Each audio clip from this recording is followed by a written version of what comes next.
I'm very excited to introduce to you today Dr. Joel Wallach, because what you're about to hear in the next 120 minutes or so is nothing short of amazing. Our health is one of the most valuable things we have. We all want to be healthy and happy, yet with so much information out there, how do you know who to listen to? How do you know who's telling the truth when it comes to getting well? Dr. Wallach has degrees in agriculture, in veterinary science, and has been a physician for over 35 years. He was in charge of a monumental study that did 26,000 autopsies on animals and humans and 10 million blood chemistries. He's written 11 books. He's been published 70 times all over the world.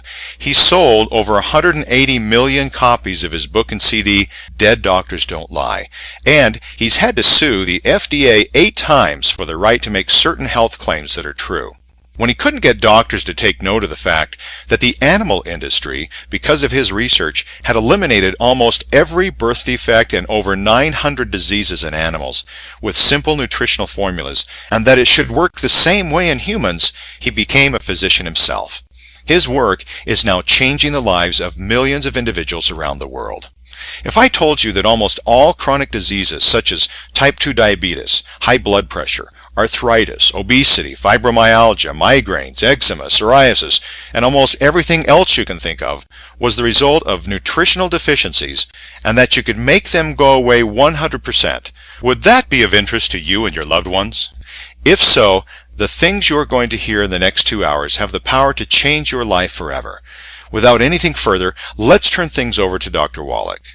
Appreciate the introduction. All right. I'm just going to start out, just a quick reminder, the thing that makes my view different is that I have a degree in agriculture.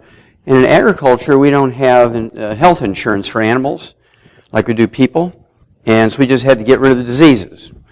In agriculture, we have veterinarians who would take care of animals. And if he didn't fix it the first time out to the farmer never called you back. In human medicine, they treat you for 25, 30 years because you have insurance. Insurance has been the worst possible thing for human health because it allowed doctors to use you for an ATM machine. Even though there are cures available, they will treat you for 25 years even though there's cures available. There's no law requiring them to cure you when there's a cure available. Okay, that's a huge problem, as you're all finding out now.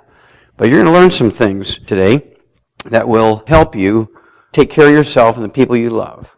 And, of course, I also have a degree in veterinary medicine. I'm a veterinarian. I also have a degree in comparative pathologist. I do autopsies on animals and people.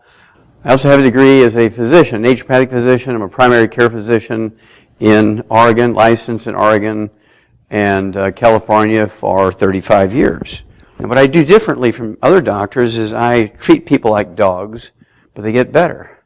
Because in the dogs, we've learned how to eliminate 900 different diseases in dogs that still plague people. We've learned how to triple the lifespan of dogs. We didn't do that with organ transplants and stem cells and genetically engineered proteins and wonder drugs. We did it simply by putting vitamins, minerals in their canned dog food or their bags of dry dog food. And then we eliminated every birth defect you can name and 10 times that many you can't name. We eliminated all those birth defects just by putting vitamins, minerals in their food. There's not a single birth defect you can name that's genetically transmitted, although doctors would tell you they are, but there's not a single genetically transmitted birth defect. They're all nutritional deficiencies of the embryo. Okay, let's get to work here. We're going to divide this into 2 pieces. Number 1, I'm going to show you what the problem is. And then number 2, I'm going to show you how to eliminate these diseases, prevent them and how to cure them, okay? Well, Americans spend more money. We've been doing this since the Second World War. We spend more money for health care than all the nations of the world combined. Not more than any nation, more than all nations. There's 204 nations in the United Nations. And we spend more money each year for health care than all of them combined. We spend just short of $3 trillion for health care. And what do we get for it? We're 92nd in healthiness. There's 91 other nations whose peoples are healthier than us, according to our CDC, the Center for Disease Control of Atlanta, Georgia. We rank 60th in longevity. There's 59 other nations whose peoples live longer than us, and God forgive us, we rank 41st in live births and first month survivability of our babies. December 2008, Time magazine cover article says the annual checkup of American health. Oops. The sorry state of American health. Remember, we're spending more money for health care than all the nations of the world combined, and the only thing they can say on the cover of Time magazine in December of 2008 about our health care is the sorry state of American health.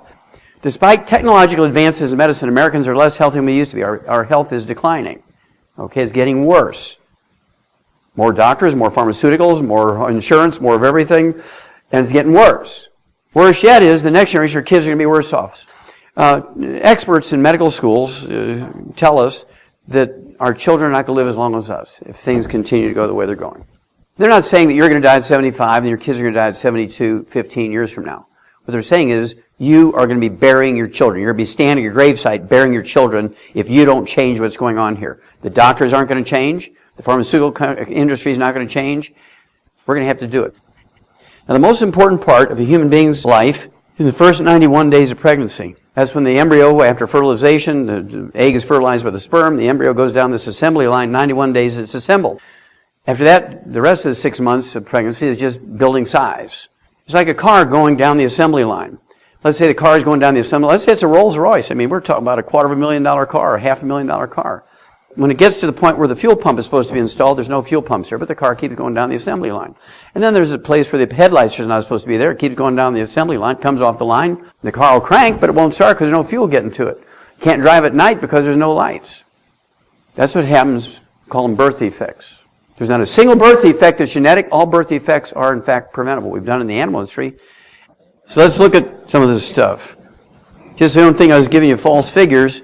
When it comes to live births and first-month survivability of our babies, we're number 41 in the world. They say it's the USA shame. That is not true. That is not true. Because you put up money, you spend more money for healthcare than all the other nations of the world combined. So it's not America's shame, it's the OBGYN shame. If every OBGYN was put in jail for 6 months every time they had a baby born with a birth defect in a pregnancy that they monitored, after a couple of years, there wouldn't be any more babies born with birth defects because they'd learn what I'm going to teach you tonight. So pay attention here. Okay, now whether you agree with Sarah Palin's politics or not, she was a very powerful woman. She was the governor of Alaska. She was the vice presidential candidate for this United States for a large party, political party. And her OBGYN, who monitored her pregnancy, allowed her pregnancy to result in a very, I'm sure, very nice child, but with Down syndrome. Trisomy 21, Down syndrome, is not a genetically transmitted disease. It's a simple nutritional deficiency in the first 10 minutes of pregnancy. When a woman misses 2 periods and then she goes on prenatal vitamins, it's 2 months too late. The first 10 minutes of pregnancy, if you don't have everything that baby needs, 1 out of 700 babies, out of the millions of babies that are born every year in America, 1 out of 700 babies in this country are born with Down syndrome. Somebody needs to go to jail here, folks. Totally unnecessary. How many of you heard of cerebral palsy? There's a cerebellum, little part of the brain that controls your fine motor movements so you can play the piano and stand on one foot and balance yourself and all this kind of stuff. It's called the cerebellum. And when a baby's born, it's about the size of a tangerine if it's normal. But babies with cerebral palsy, their cerebellum's the size of a grape. Not genetic, it's just when there was babies going down the assembly line, the stuff that was necessary to make that cerebellum wasn't there. And it could be the size of a grape, it could be half the size of a tangerine, 3/4 of the size of a tangerine. Extremely minor cerebral palsy. There's some modest, some modestly severe, and some severe, and then there's some catastrophic, like this young lady. Totally preventable. You see, the embryo starts out as a disc, and then it folds into a tube.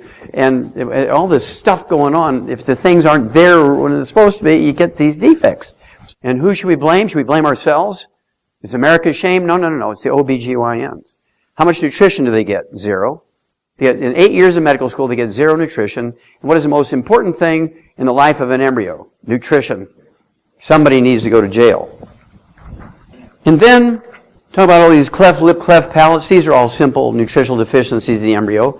When the baby is a flat disc, it folds up. It doesn't fold up all at once. It's kind of like a zipper as it's folding. So it starts out at the top and goes on down to the bottom. And you get belly button hernias. You get things like hiatal hernias in the diaphragm.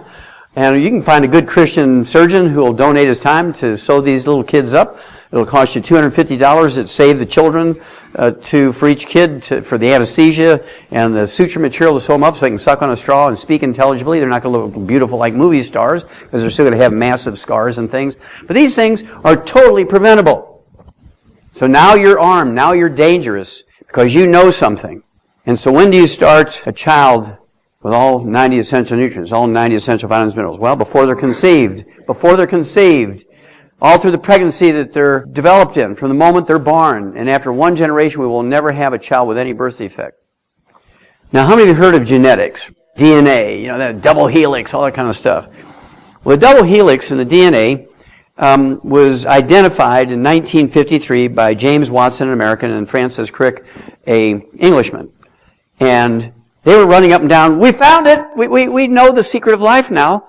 If you have a genetic disease like diabetes, we can engineer in a test tube a normal gene from you. We can take a stem cell for you. We'll engineer a perfectly normal gene for diabetes, and we'll replace your diabetes genes with it, and we'll get rid of your disease.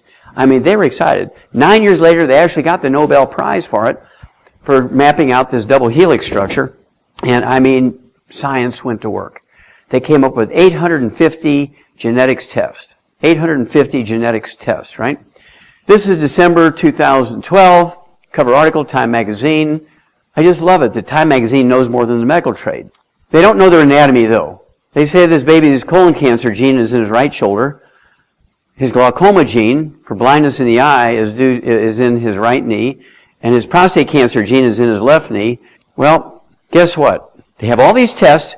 We've spent $1 trillion. That's $1,000 billion we've spent mapping out the human genome. How many know in 2001 we did it? We've mapped out the human genome. We know all the sequence of all the things now, right? That was 12 years ago. Now, to the date, when they got their Nobel, when they discovered it in 1953, Watson and Crick, Watson, 60 years to the date, March 22nd, 2013, says, and he was speaking to the University of California, San Diego, and the Salk Institute, and he said, gene sequencing is not the solution to solving diseases. The solution is good chemistry, means vitamins and minerals. Gene sequencing to cure cancer and diabetes and obesity and high blood pressure and all this kind of stuff is irrelevant. Everything they've done in the last 60 years with genetics, the guy who got the Nobel Prize for it says it's irrelevant. Now, I said that in 1978, and they all laughed at me. Of course, most of them that laughed at me are all dead. But Watson said you can sequence 150,000 people a day, and you're not going to cure cancer, diabetes, or any other disease.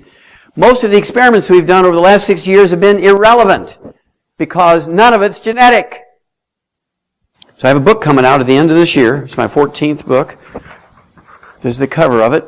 Epigenetics, the death of the genetic theory of disease transmission. All the diseases that are said to be genetic are in here and shows you how to prevent them and how to reverse them. Okay? Now here it comes. Now be alert for this one. This is it now. There's a very boring scientific journal called Food Chemistry. You pick that thing up and you open it up and it's just page after page of columns of numbers and things. And just like carrot and numbers and beets and numbers and corn and numbers. And what they do, they send teams of graduate students out to farms, and they personally harvest some carrots and beets and corn and wheat and tomatoes and beans and peas, and then they run them to the lab and they find out what nutrition's in them and they find out what pollution's in them. And then they follow that farmer's harvest to the stores and they rerun it again for nutrition and pollution and see what pollution was added to it during the processing and getting there and how much nutrition was lost during the packaging and shipping and unpackaging and putting on the store. Well, in April 2012, April 16, this issue said, commercial available baby foods, they looked at 8 of them. We're talking about Gerber, Similac, Enfamil, very trusted names in America. Okay, commercial available baby foods may contain less than 20% of the recommended levels of many minerals and vitamins. Less than 20%. Dog food has 100%. Laboratory rat food has 100%. Laboratory rabbit food has 100%. Chicken, sheep, pig, horse, cow food has 100%. And your babies and grandbabies have less than 20%. Why is that? Because the medical trade, in 8 years of medical school, gets no nutrition. They just train them how to take your credit card and how to prescribe prescriptions. That's it. This is the cause of most of our problems right here. And so now I'm going to tell you, remember, I have a degree in agriculture, I'm a veterinarian, I'm a comparative pathologist. One project for National Institutes of Health at Emory University, I did over 20,000 autopsies, 20 million chemistries. It's published in a 1,200-page book that's in the Smithsonian Institute as a national treasure. I then went on and became a physician because I couldn't get doctors to do what I was saying to do, so I went and did it myself. Sometimes you just got to do it. And so that's where I come from. Well, in the veterinary industry, we've eliminated 900 different diseases that still plague people. Not with wonder drugs and stem cells and organ transplants and genetically engineered proteins. We did it simply by putting vitamins and minerals in our dog food. We eliminate every birth defect you can name and 10 times that many you can't. Just simply by putting vitamins and minerals in our dog food. We've tripled their lifespan. 6 years ago, an old dog was 8 years old. Today, an old dog is 25. We did that simply by putting vitamins and minerals in our dog food. And so I decided to treat people like dogs, and you know what? They got better. Newsweek magazine, cover story, and that's most people's initial reaction. They get a little giggle out of this kid. He thinks he's won the lottery. He's clutching this nice warm envelope full of supersized French fries. He is one happy kid, right? But he's doomed. He says, when I grow up, I'm going to weigh 300 pounds. Help. It's not genetic. It's actually a simple nutritional deficiency disease. I don't know how many of you know this, but I actually wrote a book, I don't know, early 2004, something like that, called Hell's Kitchen. It was actually based on a sermon that I gave in my own church in San Diego. And the pastor gave me permission. We have a CD of it. And I said, Pastor, I want to call it Hell's Kitchen. And he thought for me, he said, well, hell yeah. So I thought he was cool. And so we sell millions of that little CD. And the book, Hell's Kitchen, goes into all the proof that obesity is a simple nutritional deficiency disease. Now, how many of you know that we're the #1 obese nation in the world? We spend more money for health care than all the nations of the world combined, and the only thing we can brag about being #1 in the area of health is we're the most obese nation in the world. And so what does that tell you about what the medical system knows about obesity? Veterinarians know everything about it. I can make prime beef. I can make beef with no fat on it. So I use the same principles, right? In 1978 I started. It's a simple nutritional deficiency. We do this thousands of times a day now. We get people to lose 140 pounds in 100 days. We get people to lose 90 pounds in 75 days. We get thousands of people every day to lose 50 pounds in a couple of months. It's very simple stuff. Once you know what button to push, it's easy. Now here comes the beauty of this whole thing. June 20th, 2013, the AMA declared obesity a disease. Well, hallelujah! See, prior to that time, they said obesity is just people making bad choices in food and lack of exercise and too much screen time and all that kind of stuff. No, it's a simple nutritional deficiency disease. I'm going to prove that to you here in a minute. It's a simple, you take the nutrients and it just goes away. It's real simple. Now, I guarantee you, they didn't do this out of the goodness of their heart that they declared a disease. And here's why I say this. Well, the medical system, because of this new healthcare thing coming on, is hurting, particularly specialists. Medicare, when the doctor bills Medicare for $100, Medicare only pays them $20. So the primary care physicians, the family doctors aren't referring patients out anymore. You know, a primary care physician can do a hip replacement operation. There's no law that says he can't. Primary care physician can write prescriptions for radiology to do heart tests, and he can then prescribe you the same drugs that a specialist would. And so suddenly now the family doctors are keeping the complicated patients because Medicare is not paying much anymore. So the specialists are starving. So they're looking around. They're selling their businesses to hospitals. Hospitals are tripling the prices of tests and prostheses and surgeries and procedures and drugs because they have no competition out in the field anymore, so they just triple the price. Once they bought up the last doctor practice in town, they just triple the price. They have no competitors anymore. Isn't that lovely? Now, so why then did doctors declare obesity a disease? Because insurance pays for diseases. They said, well, where are all the fish at? Well, the fish are in obesity. And so we'll declare a disease now so insurance will pay for it. Now we can make our house payment. That's why they did it. It's not because of the goodness of their heart. How many heard of ADD, ADHD, and autism? It has nothing to do with vaccinations. None of those things have anything to do with vaccinations. I'm a pathologist, so I do crazy things. I looked at batch numbers that nobody else did before. I look at batch numbers on vaccinations. There's only less than a dozen manufacturers of childhood vaccinations, and then they private label them to all these distribution companies and everything. Use the same raw materials. They have the same batch numbers no matter whose labels on there. They use the same batch numbers. And they use the same batch numbers in Africa and Asia and Europe and North America and Central America and South America. But 95% of all autism, ADD, and ADHD, 95% is in this country.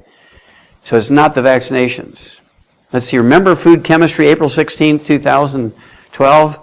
Our babies are getting less than 20% of the nutrients they require.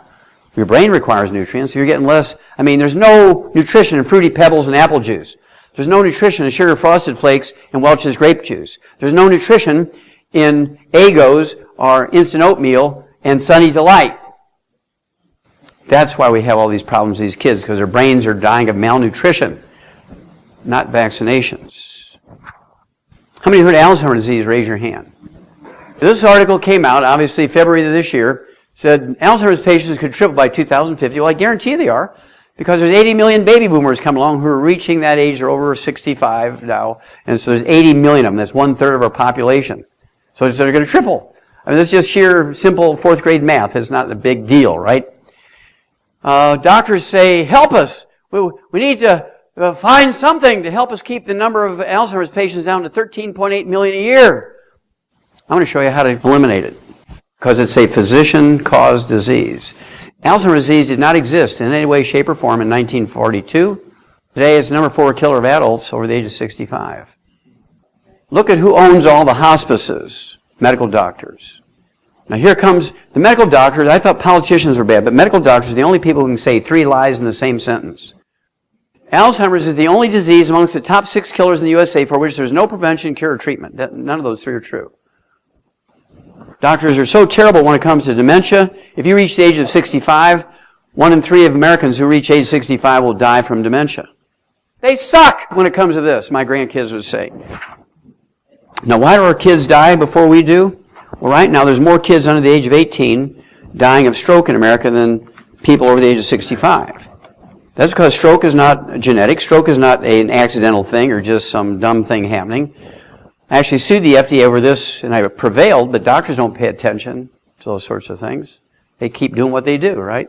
So what causes stroke?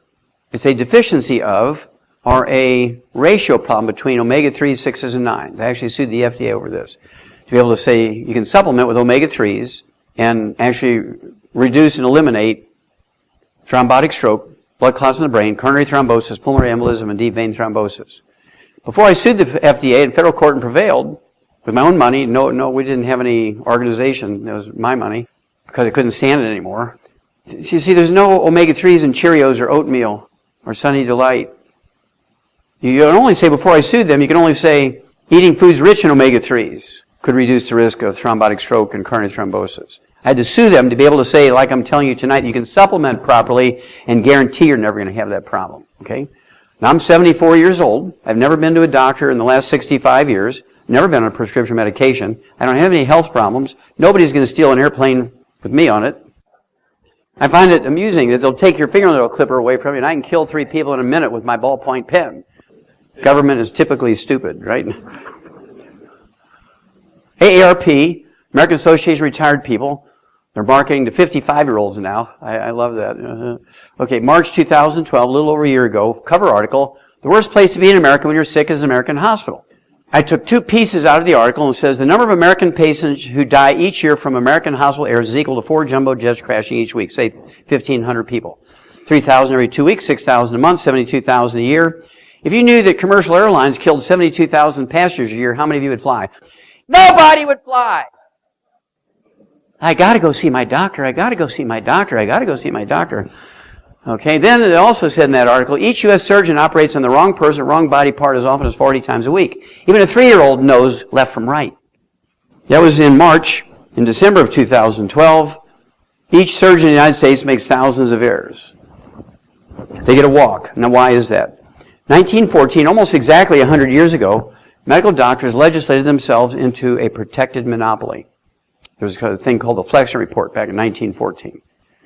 They legislated themselves into a protected monopoly. They're the only legal monopoly in America. They legislated, not only did they legislate themselves into being a monopoly, but they legislated all their competition into being quacks. If you're not an MD, you're a quack. The federal government, the state government, the county and city only recognize MDs. The military only recognizes MDs. And yet they have failed us terribly. We rank 92nd in the world in healthfulness. We rank 60th in longevity. And we rank 41st in live births and first month survivability of our babies. There's no competition. You see, I can't go to a public meeting and say, you don't have to take drugs for diabetes for 30 years and go blind, get your legs cut off, and have 25 years of your life go away and gain too much weight and all this kind of stuff. With a little simple nutritional program, which we call the Healthy Blood Sugar Pack, you know, there's over $100 billion worth of research into that Healthy Blood Sugar Pack. Sounds pretty simple, Healthy Blood Sugar Pack, but there's $100 billion worth of research in that. We've known for 70 years it's a simple mineral deficiency disease. You take this, within 4 to 6 weeks you'll be off your medication, you'll be an ex-diabetic. It's that simple. Newsweek magazine cover article, August 2011. The one word that will save your life in a hospital. It's a 2-letter word that every 2-year-old knows. No! Okay, we've given you 6 rounds of chemotherapy. Now you have 3 minutes to live. We want to try this new experimental drug on you. That's because the FDA requires them to tell them how many people out of every 100 they give the drug to, how many are killed by the drug. They're using you as a guinea pig. When they say you've only got weeks to live and we want to try this new experimental drug on you, that's to find out if it kills you or not. And so you should say, no! Wouldn't you rather the last 2 weeks of your life, wouldn't you rather be in your own bed with your dog on your lap, hugging your grandkids, than instead of when your grandkid comes to the hospital because everybody knows you only have days or weeks to live, and the nurse says, no, I'm sorry, honey, you can't go in to see your grandma now. She's being killed by the doctor. That's what it translates to. You can't see your grandma now. She's in intensive care. What kind of nonsense is that? Stop taking them to hospice. Hospice nurses will come to your home. Do hospice at home. Don't give those doctors every last penny the family has. That's the centerfold from that issue in Newsweek magazine. What is he afraid of? This is a universal fear posture, right? No matter what language you speak, no matter what color you are, this is a fear posture. Whether it's spacemen or Godzilla or whatever, right? And so what is he afraid of? Well, I'll tell you, there's 7 doctors on the opposing page coming to him. I want you to look at them and see if they're coming to him with a good Christian heart. They look like a scene from the Night of the Walking Dead TV series. That's because he's the only one in the hospital with money. They're all after him. Everybody else in the hospital is a Medicare patient, and they don't want them. They'll kill each other trying to get to him. Reader's Digest. Very warm, fuzzy magazine. You find it in all professional waiting rooms, whether an attorney or an architect or a doctor or a veterinarian, a dentist. Everybody has Reader's Digest. You don't even need to read it. You know there's going to be warm, fuzzy stories. Dog drags a 2-year-old out of the house during a fire. 4-year-old calls 911, saves grandma's life. That's the kind of stuff that you find in Reader's Digest. Well, in June of 2007, hospital mistakes you can avoid. Look at the font size. It's blood red. It's screaming at you to read this thing. Do you think every doctor made sure this issue was in their waiting room? I don't think so. I spent 20 years in the Air Force myself. I love veterans. And this study came out. It was from the Department of Veterans Affairs did this study. It was a self-study. Okay, and it came out in December of 1997, and they published it to the public in 1999. Hundreds of thousands of mistakes each year in the VA system, 3,000 of which are serious, where they take out the healthy lung, they leave the cancerous lung in. You go in for a hemorrhoid operation, and they take your cerebellum out of your brain or something. You know, really dumb stuff. And 3,000 of those mistakes are that serious. The person either dies in the hospital or they are required to stay another year. Well, look at what the Department of Veterans Affairs said about 700 of these 3,000 major mistakes. They kill 700. Do you know how many American servicemen and women were killed last year in Afghanistan? 380. Medical doctors in the VA system kill more American servicemen and women every year than the enemy. When do you get angry enough to do something about it? Okay, we have to do something. And what it's going to take is for us to stop going to them. We have to take care of our loved ones. We have to take care of ourselves. Last year, we set a record that more servicemen returning kill themselves than the last 10 years combined. That's because they live on MREs, which is nothing more than a meal bar, and distilled water.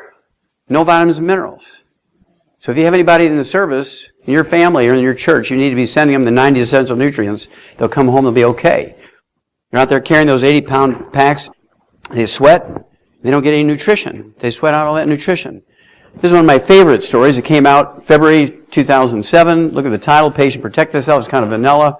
The data that I'm going to share with you came from the Journal of the American Medical Association, the most prestigious medical journal in America, maybe the world, and the Center for Disease Control, again, that federal agency that tracks this kind of stuff in Atlanta, Georgia. And they said, this article said, using those 2 agencies as their source of information. And it said, each year in America, medical doctors kill, injure, and infect 15 million of their customers at their workplace. Each year in America, medical doctors kill, injure, and infect 15 million of their customers at their workplace. 5.8 million in hospitals and 9.2 million in the private offices and clinics. Now, how many would fly commercial airlines if you knew that they killed, injured, and infected 15 million passengers every year? Nobody would fly. So, we went to war in Afghanistan because the bad guys killed 3,000 New Yorkers. Here's one group of tradesmen here in this country yearly kill, injure, and infect 15 million. Got a few more of these, then I think you'll have the picture, and then we'll get to the diseases. But I think you need to know what the problem is. Being a veterinarian and a physician, this is important to me, this one. Remember I said each year in America, according to the Center for Disease Control, which they also did this study, Center for Disease Control out of Atlanta, and the Journal of the American Medical Association, medical doctors each year in their workplace kill, injure, and infect 15 million. Well, in the hospitals, Remember, this is just the hospitals. This does not include clinics. In the hospital, there's 2 million infections each year. Of those 2 million infections each year, 90,000 die. Okay, now, I'm going to show you. People say, he's exaggerating. Wait till I show you this. You haven't seen the next slide yet. Now, how does that happen? How can that happen in a hospital? It's supposed to be a refuge, a place of safety. And so at any rate, what happens is they wear the same white coat, the same pantyhose, the same trousers, the same shoes, room to room to room, dragging snot, pee, poop, blood, pus, viruses, bacteria, fungus, and yeast. By contrast, in a pig barn, by federal law, to prevent the spread of swine flu, if you're a visitor or a worker, every morning when you go into that barn, you have to take a shower with disinfectant soap for like 5 minutes. You tear open a bag with a clean pair of coveralls and boots, and before you go from one pig pen to the next, you're required to stand for 4 minutes in a 4-inch deep tub of disinfectant and then brush your boots off with a brush before you go to the next pig pen. We treat pigs in a barn better than we treat human beings in a hospital in this country. Okay, this came out in August of 2012, about 10 months ago now. One bacteria, C. diff, Clostridium difficile, which is a human poop bacteria, that's what it's only found in human poop. Of those 90,000 deaths each year from infections in hospitals, 30,000, 1/3 of them occur because doctors don't wash their hands. In 1993, there were 85,700 of these C. diff infections reported in hospitals, 30,000 of which result in death. 17 years later, 2010, it went up 400% to just short of 350,000, 346,800. Does this chart give you some sense that they're working hard to prevent the problem? No. There's no consequences. Why should they wash their hands? If they're doing the right thing, that chart should look like that. This is what you're getting. As your hospitals, folks. Well, let's look at pharmaceuticals. Well, everybody loves pharmaceuticals. I mean, we have war on street drugs.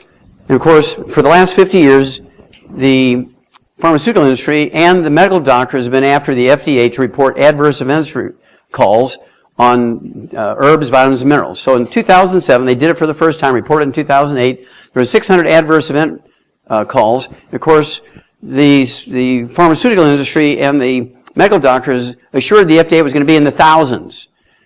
400 adverse events reports for herbs. None of them were fatality. They were like fast heart rate from too much green tea and a mixture, or they got maybe itchy skin from something.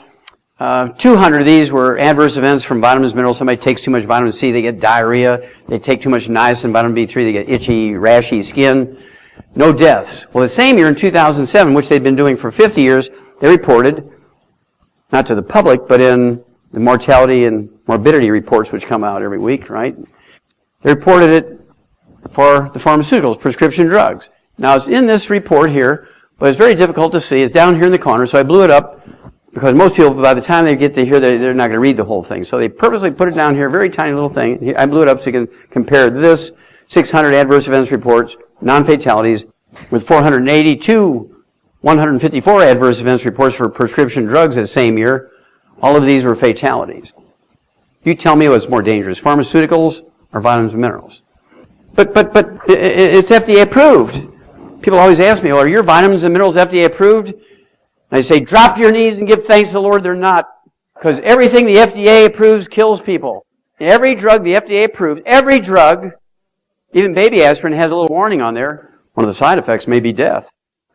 This is a yearly figure, and this is another look at the pharmaceutical thing. Deaths by medication error rising. Now, they're not talking about the side effects of the drugs here. They're talking about decimal point errors, which I'm sure the pharmacists, thank God, catch some of that stuff when it comes in.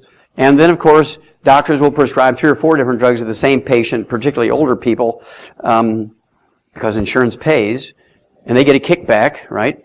And so they do that, and of course you get potentiation, and that combination will kill the patient. These types of medication errors each year are tied to 1.5 million fatalities and permanent injuries.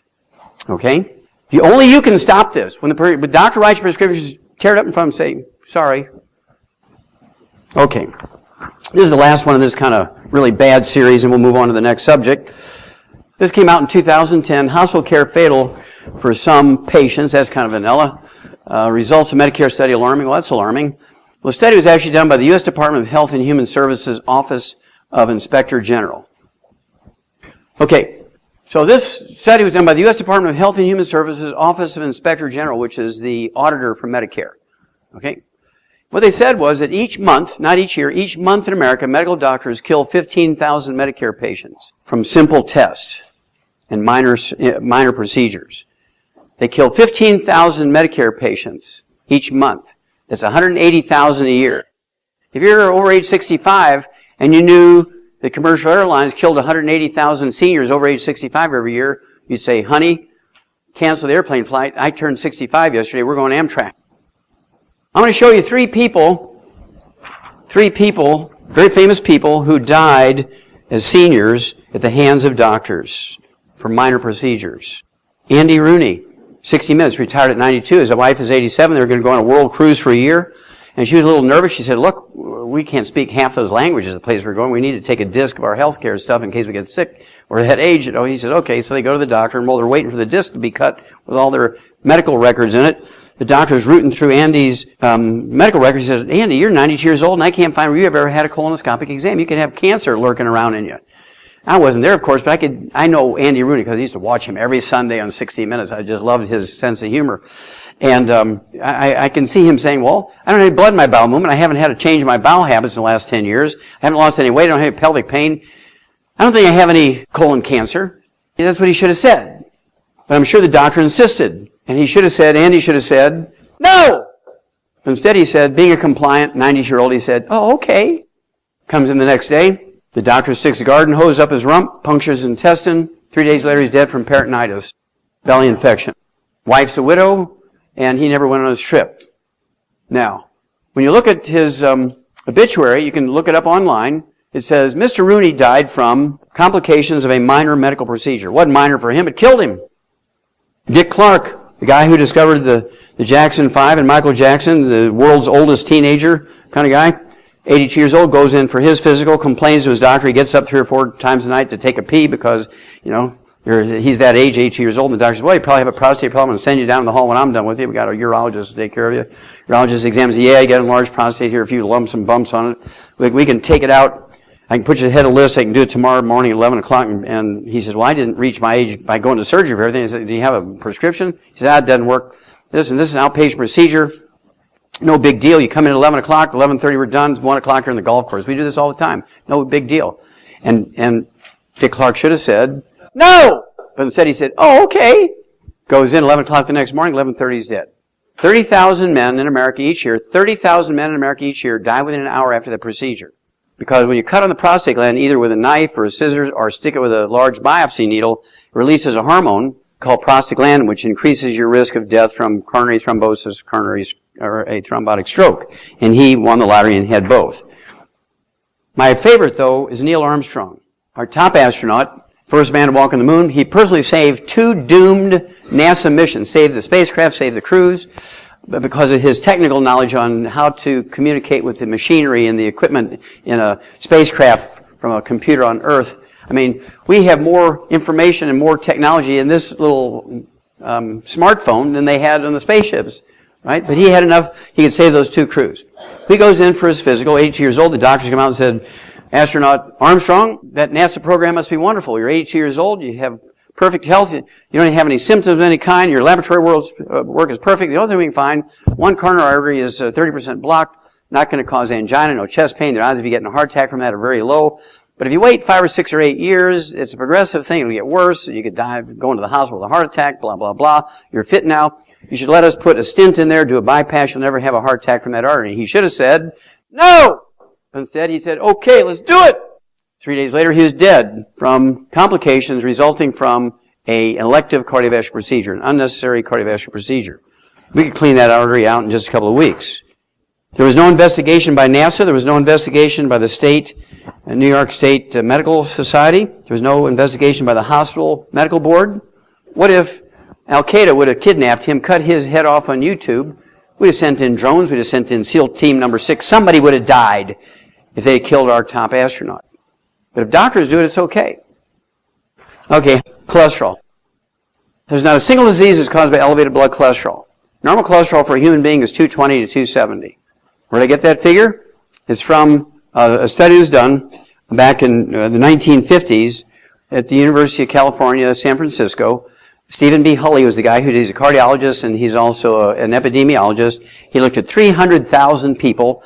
Of those 300,000, 6% had blood cholesterols below 200. And for start of the study for 20 years, he thought they were going to be the ones that have the fewest cardiovascular events and live the longest. Well, the ones who lived the longest and didn't have any cardiovascular events were ones who had cholesterol of 220, 270. He reported that in the Journal of the American Medical Association. You know how many doctors paid attention to it? 0.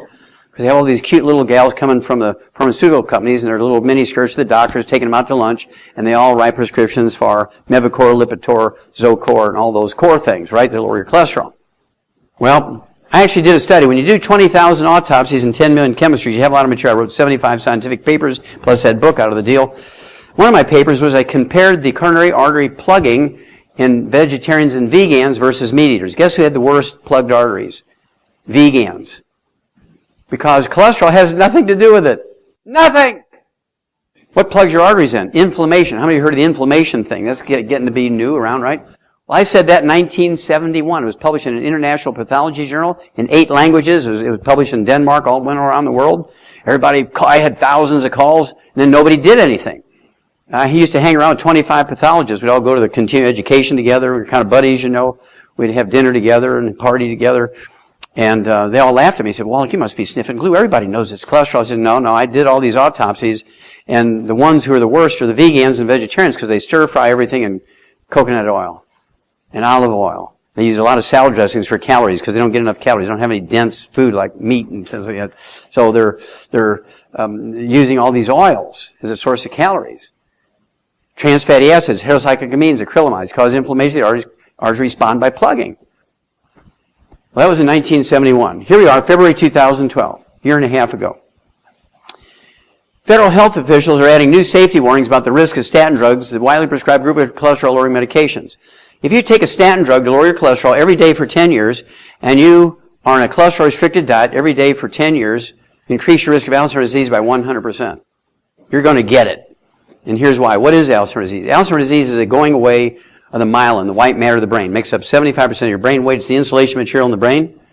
Okay? When it goes away, the naked nerve fibers tangle up, and they short circuit, and you get Alzheimer's disease. Now, I can take a brain at autopsy, and I can never read the clinical records, and I can tell you by looking at that brain under the microscope, if there's nerve tangles in there, I can tell you that person had Alzheimer's disease, just by looking at slides of the brain. I don't even need to hear the clinical records because that's what we call a pathognomonic lesion. It's a lesion that's drop dead, predictable as gravity. That's it. There's no other option. And then, of course, that same scenario will increase your risk of type 2 diabetes by 52%. What disease is costing us the most money in America right now? Diabetes.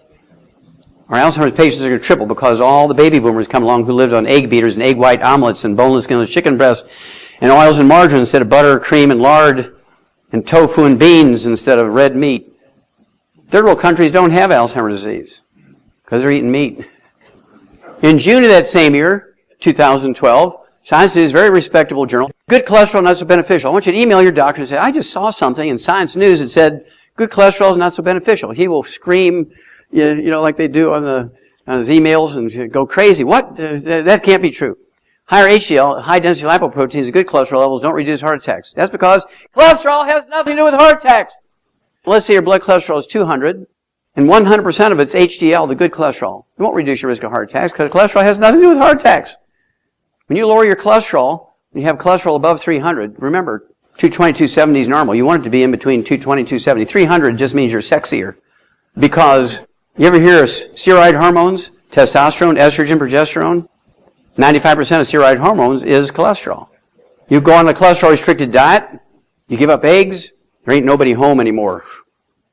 Women used to go through menopause when they were 70 years old in 3 seconds. Now women go through menopause in 30 years. They accept prescription drugs that cause breast cancer, you know, the hormones and everything. Oh, but they're bioidentical. It's just like saying, but the bullet is lead, you know, it's copper jacketed. There's not a single medical screening test that prevents the disease. There's not a single medical screening test that prevents the disease. The Globe and Mail is the USA Today equivalent in Canada. I speak a lot up there, probably about a month and a half if you count all the days out of each year. Screening is not prevention. Okay, mammograms, of course, are one of the things that women submit to. This was a 30-year study, a 3-decade study, Harvard Medical School, published in the Journal of the American Medical Association, the New England Journal of Medicine, and it was published last year, November 2012.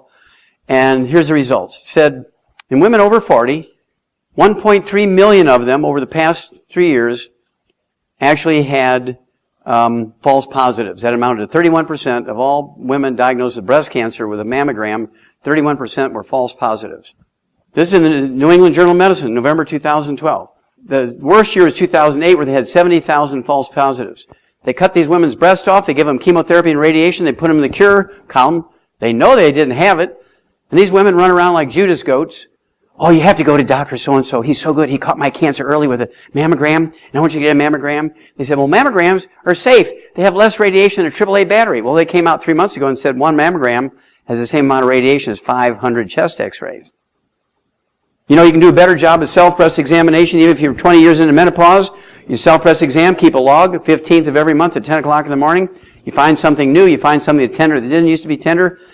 Go yourself, without the doctor, you go to a radiology laboratory and you ask for a high-resolution ultrasound, no radiation, and it's actually more accurate.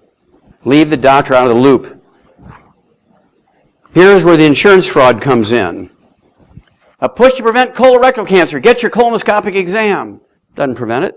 Oh, you had polyps. Well, polyps just means you're eating too much deli slices and too much sandwich meats and too many hot dogs, too much pastrami or pepperoni pizza. Okay? Has nothing to do, polyps don't become cancer. PSA test. A federal panel says now, no PSA test anymore, guys. Do not do it. Why? Because just like Dick Clark, two things happen. You're going to be one of those 30,000 that die within an hour after the surgery, or you're going to be one of the 200 to 300,000 that become permanently impotent, and they get ED permanently, and they're incontinent, they just pee all over themselves. It gives new meaning to the term dirty, smelly old man. June 4th, 2012, Time Magazine, Health Science section, skip the PSA screen. Experts say PSA blood test for prostate cancer doesn't save lives. That's because it was never meant to be a screen for prostate cancer. The most important part of Warren Buffett's announcement that he was diagnosed with prostate cancer was this paragraph down here. Richard Ablin, the scientist who discovered PSA, calls the testing's widespread use a public health disaster. The guy who invented it calls it a public health disaster. That's because it doesn't diagnose prostate cancer, and you can actually, through an examination, you can actually make it go up. That's why he calls it, Richard Ablin calls it, the guy who invented it, calls it a public health disaster. Okay. Well, now we're going to switch to diet. I think you got an idea that doctors and hospitals are dangerous. Pharmaceuticals are dangerous. They are not your first choice. You have to take some responsibility here. Okay? This was a Harvard study they did in 1990 for males and females in America. Came out in 1997 to the public. And what they looked at was lifespans county by county. What they're going to do is find out which county lived the longest in America. Well, I thought it was kind of clever. And then they were going to find out what medical care, what medical services they had there. They're going to duplicate that in all the other counties in America and upgrade our average lifespan. Now, from a superficial standpoint, you say, well, man, that's pretty cool. They're thinking about America. But they knew that they were going to have to increase the amount of medical care in every other county, right? Well, what they didn't plan on was they found out that every county in America has the same medical care. You can live under the bridge and be homeless and illiterate, never worked a day in your life, didn't ever have any insurance. You crawl into an emergency room, you will get the same care that a billionaire gets. Not because doctors love you and they're altruistic and they're good Christians. They give this guy living under the bridge the same medical care that a billionaire gets because insurance pays. What they found out was the longest lived people in America are in the purple, in the Midwest, the upper Midwest, and the upper Plain states. The shortest lived people in America in the old Confederate states, plus Cook County, Chicago, and Lake County and Gary, Indiana. Everything west of the Mississippi River is an Indian reservation, yellow, orange, and red. These are the shortest lived people. The people in the purple, they live 25 years longer than the purple. It's not genetic. What they did find out was how they eat. These people in the purple counties are all people from Scandinavia. Norwegians, Swiss, Swedes, Finnish, Danish, Austrians. They cook everything by roasting, stewing, grilling. How do they cook in the Old South and in Cook County and Lake County? If you never again eat fried foods, if you never again give your children, your grandchildren, your nieces and nephews your fried chicken, you'll add 25 years to their life. If you don't even give them any vitamins and minerals, if you just don't ever eat fried foods again. That's what this study, this is a Harvard study. Well, 23 years later, the University of Wisconsin repeated it. Dietary habits, not hospitals, affect how counties' health care rank. They picked Pennsylvania because it was the worst and the best. It was the good, bad, and the ugly. Philadelphia County, where the city of Philadelphia is in, obviously. First in health care, we're talking about most doctors per patient, more hospitals, more CAT scan machines, more pharmacists, more prosthesis. I mean, more of everything. More massage therapists, right? But it had the worst overall health. You see, it's not hospitals, with the exception of bleeding emergencies. That's where they shine, is bleeding emergencies. But when it comes to diabetes and high blood pressure and heart disease, they know nothing. When it comes to obesity, they know nothing. They don't know anything there. All they're taught to do is prescribe drugs. They don't know.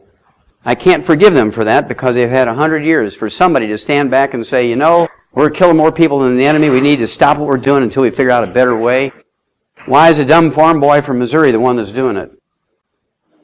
This guy's been dead for 35 years. He's still killing people. Fried food causes trans fatty acids and heterocyclamines and acrylamides. They cause cancer. There's no doubt about that. The FDA knows that. They keep preaching it. Everybody keeps going to Kentucky Fried Chicken. So here's what I urge you to do. I urge you to take your kids, your grandkids to Kentucky Fried Chicken and show them how to eat there safely because they're going to go with their friends. You can eat Kentucky Roasted Chicken, KRC. You can eat their salad bar. That's it. Nothing else there is safe. Same way with McDonald's. I'm on the road a lot, so I eat a lot of McDonald's, but I'll just have their quarter pounder with some cheese on it, lettuce, tomatoes, and onions because I can get it in 8 minutes and it only costs me $3. If I go to Fridays, the same thing will cost me $18, right? But I don't eat the bun, I don't eat the mayonnaise, I don't eat the salads, I don't eat the dressing and all that kind of stuff. I just have my burger, which is 100% meat, and then I put some cheese on there and I put my lettuce, tomatoes, and onions and pickles. I use mustard, because all that is mustard seeds and vinegar and salt and water. There's nothing else in there, okay? And so you can be very selective. No fried foods. I do eat their little parfaits, which is a yogurt with 2 ounces of yogurt in it. It has 4 blueberries and a half a strawberry. I know because I do an autopsy on them every time I eat them. This came out October 2012. Just one multiple a day can reduce your risk of cancer. One particular mineral, we've known this since 1957. One mineral, actually went back actually in 1912. One mineral called selenium can reduce your risk of breast cancer, ladies, by 82% if you take 200 micrograms a day. Any woman who didn't have her OBGYN tell you to take 200 micrograms of selenium every day should be put in jail for mass murder. You also, if you cook your meat medium rare instead of well done, you reduce your risk of breast cancer, ladies. It was University of South Carolina did this study, came out in 1998. Reduce your risk of breast cancer by 462%. I don't even know what that means. I know what 100% means, but what does 462% mean? Reduce your risk of 462% of breast cancer if you eat your meat cooked medium rare rather than well done, because of the heterocyclic amines and acrylamides that occur when you burn meat. Anybody own a dog? Anybody own a dog? I've already given you the statistics. We've tripled their lifespan. We've eliminated 900 diseases that we still have. And everybody knows you can't give table scraps to a dog because it messes up all the ratios in the food. You buy food that's, I don't know what it is now, 50, 60 cents a can for a perfect diet, perfect nutrition, biochemical nutrition. And triple the lifespan, you eliminate all these diseases. The only time you take the dog, if you give them dog food, the only time you take them to the vet is once a year for a rabies shot because that's the law. You can have a dog for 25 years unless they're really clumsy and stupid and chase cars and get run over. Other than stuff like that, you only have to take your dog for 25 years once a year to the vet to get a rabies shot. Why do we feed our kids and our grandkids food that we know will kill a dog? So, as I told you earlier, I started treating my patients like dogs. We came up with a 90 for Life program. How long do you need to take it? For life. How long do you need oxygen? For life. How long do you need water? For life. How long do you need God? For life. How long do you need the 90 essential nutrients? For life. Who came up with the 90 essential nutrients? God. Okay? The Garden of Eden was perfect. It had everything in it. Now, everybody can't go there. There's 7 billion people on earth. But we can take the information. We actually analyze it so that we know what's in the Garden of Eden. It was the first map quest. I don't know if you realize that. The first map quest is in the Old Testament. The Garden of Eden was east of Eden. There are 4 rivers that dump into it, right? Kishon, Pishon, the Tigris and Euphrates. Those rivers are still dumping into the same place. That's still the Garden of Eden. So I'm going to show you what's in there. There's 90 essential nutrients. They're called essential nutrients, ladies and gentlemen, for 2 reasons. Number 1, we can't do without them. You have to eat them or supplement with them every day because we can't make them. We can't make them. Also, if you don't take them in, if any one of them is missing, you get horrible diseases, all of which are fatal. Some take longer to kill you than others, but they'll all kill you. Deficiency diseases. We need 60 minerals, 2/3 of the 90 essential nutrients are minerals, so you know that minerals are important. That's the dust the good Lord made us out of. We need 16 vitamins, 12 essential amino acids, 3 essential fatty acids, and our food plants, our grains, vegetables, fruits, and nuts can take carbon dioxide out of the air, use the sun's energy in a process known as photosynthesis and the chlorophyll in the green leaves to lop that O2 off, pump it out in the atmosphere so we can breathe it. Do you think that happened by chance? I don't think so. I think there was an overall plan for this. Okay, so at any rate, then the plant takes the carbon atoms and makes long carbon chains which become fatty acids, amino acids, and vitamins. Okay? Now, nutritional minerals do not occur in a uniform blanket around the crust of the earth. Nutritional minerals occur in veins like chocolate and chocolate ripple ice cream. Because I used to ask my grandma, those people down the road were hellions. They all lived to be 100. They never ate anything solid. Everything they consumed was white lightning. They smoked. They stayed up all night and partied, loud music. You'd hear it 3 miles away in a flat land in Missouri. And they lived to be 100. The pastors would die at 42 and 48 and 50. Why was that? Well, the pastor just happened to live on a piece of property that only had 12 minerals in it, and the hellions lived on a piece of property that had 100 minerals, just by dumb luck. But the pastor can supplement, can't he? Now, how many can remember going to your grandma and grandma's house, and they had a grandma and grandpa's house, and they had a wood stove? Anybody remember the wood stove days? Some of you may still have a wood stove or a fireplace. What did everybody do with the wood ashes every morning? Did they throw them in the recycling bin to save the earth? Where did the wood ashes go? In the garden. They went in the garden. Well, wood ashes are not ashes. Somebody gave them that name thousands of years ago, and they kind of stuck affectionately. But that powder that's left in the stove, in the fireplace, in the fire pit is actually the minerals that the trees sucked up out of the ground. When you burn the carbon in the wood, the minerals don't burn. They just fall out as dust. Well, there's that word dust again. Okay, into the fireplace or the wood stove or the fire pit. Then you take them up and you throw them, you broadcast them out in the garden. Plant minerals, a.k.a. wood ashes, and the okra and the sweet potatoes and the onions and the beans and the peas and the squash and tomatoes and the pumpkins and the corn and whatever else you're growing out there. Suck all those minerals up. And Granddaddy did supplement. People say, well, my granddaddy lived to be 102 and he didn't supplement. Well, yes, he did. He put those minerals into the garden. The trees, or the plants sucked them up, and he ate those plants, and he got his minerals in that fashion. He didn't have them in a capsule, but he took those minerals. Okay. That all ended at 3 o'clock in the afternoon, Monday, September 4th, 1882. We know the exact moment because there's a front page story in every newspaper in the world. At 3 o'clock in the afternoon, Monday, September 4th, 1882, it all ended. This man here on Pearl Street, on the bluff overlooking the construction of the Brooklyn Bridge, pulled the switch and turned on the first commercial electric generating plant. Within 10 years, every town and every city in the industrialized world, the first world countries, the rich countries, had converted from wood as a universal fuel to electricity, propane, and natural gas. Now you tell me how many wood ashes, how many plant minerals are left over in your home when you fuel it with electricity, propane, and natural gas? 0! And what did you replace it with? Nothing. And here comes a doctor strutting around in their white coat and their stethoscope around their neck. You don't need to take them vitamins and minerals. They'll just get expensive. You're going to waste your money. You can get everything you need just by eating well. You don't need to take them vitamins and minerals. They'll kill you. They're very dangerous. You can overdose in them vitamins and minerals. Everybody says, oh, okay, you're the one with the white coat, so I believe you. Now this is a cornfield in central Nebraska. I want you to look at the uniformity of those rows, the uniformity of the plants. And I'm sure if you look at the ears of corn, they're all uniform too. They're the same genetic variety. But I can guarantee you, just by looking at that picture, I can tell you that there's enough magnesium, which makes the leaves green, to convert energy from the sunlight. There's enough phosphorus, potassium to drive growth in those fields. Because if there wasn't, you'd have bald spots or thin spots. So you know there's optimal amounts of those 3 minerals. That's all a plant needs to make good seeds for the next generation. Humans and all vertebrates, whether a hummingbird, a human, or an elephant, need 60. Plants only need 3. Do you think farmers put in 60? No, it's too expensive. You wouldn't pay for it. And so they only put in 3, because that's all it takes to get the maximum yields. This is my favorite picture. It's a satellite picture from 100 miles up. This is Southern California agricultural land. This is Pacific Ocean out here. This is Yuma, Arizona over here. Mexico's down here 200 miles south of this Salton Sea, which is a small salt lake, about 1/10 the size of the Great Salt Lake in Salt Lake City, Utah. But why don't you see, remember I told you that nutritional minerals occur in veins like chocolate and chocolate ripple ice cream. This is what you're seeing here. All these different swirls and whirls. There are different veins of minerals and mixtures of minerals, different amounts of each one. So if you were to grow tomatoes in every square foot, that's about 100 square miles, because this picture is taken from 100 miles up. When you grow tomatoes in every square foot of that 100 square miles down there, could you guarantee, without supplementation, that each tomato is going to give you the exact same amount and variety of minerals? No. I mean, you don't have to know anything, but you just look at that picture, you know it's not the same. Well, in the animal industry, we know that. And so in the animal industry, we put everything we know that dog and the cat and the chicken and the sheep and the pig and the horse and turkey and duck, everything that we're feeding with pellets and mixtures of grains, we put everything we know they need in it. When you look at a label on the back of a can of dog food or a bag of dog food or a bag of chicken food or pig feed, guess what? The only thing that shows up on that label is what we put in there. Because if they were to analyze each batch, guess what? That can of dog food costs you $500. The only thing that label represents is what we put in there. Everything else is naturally in there. We consider that value added.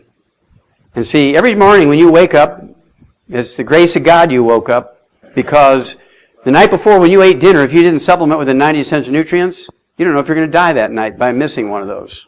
That's how critical it is. Eating organic doesn't matter. Organic says less pollutants. Doesn't say anything about the nutritional value of the food. They looked at 240 separate studies where they looked at the amount of nutrition, minerals, and vitamins in organically grown versus inorganically grown grains and vegetables and fruit. And guess what? It depends on what row in the field they're growing in. Organic doesn't mean good nutrition necessarily. You still have to supplement. That's why vegans and vegetarians die long before meat eaters. Let me tell you, the top 20 longevity cultures on earth, there's not a single vegetarian in the group. They're all meat eaters. They don't fry anything. It's too expensive to buy the oils. They're poor. Now this is the core of everything we do. We have 100 cubic miles of this stuff. This is a compost that has 77 minerals in it. It is totally pollutant-free. It's the only place in America that's totally pollutant-free. Now that's because the road that these guys are standing on at 3,000-foot elevation. So if the water would raise from the underground aquifers, the underground rivers would bring pollutants into this stuff, it'd be the second flood. Okay, it'd be bad. It'd be like 2/3 of a mile deep. Also, this cap up here is 25 feet of marine limestone. We know that because the animal and plant fossils that are in there are from the oceans. So we know this has been under the oceans for thousands and thousands of years. Was this from the flood? I don't know. But certainly it's been protected, has 77 minerals in it. It looks like coffee grounds when you take a handful of it. And this is where we get our minerals. This is the core of everything we do. Nobody else has access to this. We have 25 different ways to get the 90 essential nutrients. One of the more convenient ones we call the Healthy Start Pack. It has 3 products in it. It has 245 nutrients in it, including 115 fruits and vegetable juices. 115. This is not V8. This is V115. Has all 90 essential nutrients in optimal amounts. This is designed for perfect nutrition for 100 pounds of human flesh for a month. So if you give this to a 50-pound kid or a 50-pound midget from Spain, it doesn't matter. 50 pounds goes by body weight. This will be good for 2 months. If you give it to a 100-pound person, give or take 10 pounds, that's a month. If you give it to a 200-pound person, give or take 10 pounds, that's for 2 weeks. If you give it to a 300-pound person, give or take 10 pounds or 20 pounds, this is good for 10 days. You have to do it by body weight to get optimal results, okay? I've been doing this twice a day since I was 9 years old. There's a big story to that. You'll find it in the book, Dead Doctors Don't Lie, or the CD, Dead Doctors Don't Lie. Okay, my wife and I took 10 years, and we read every one of the 720 issues of the National Geographic that were published over a 60-year period. We found the top 20 longevity cultures on Earth. They have 25 common threads. We put all this information in this book, and I found it's very interesting.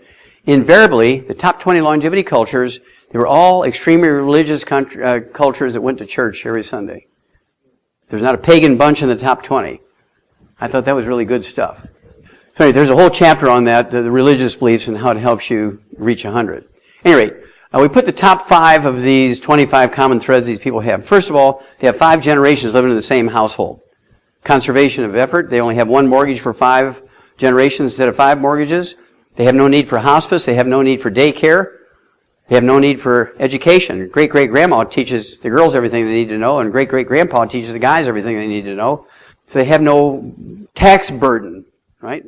They have no doctors. They have no hospitals or clinics. They have no pharmacies or pharmaceuticals. They have no medicines.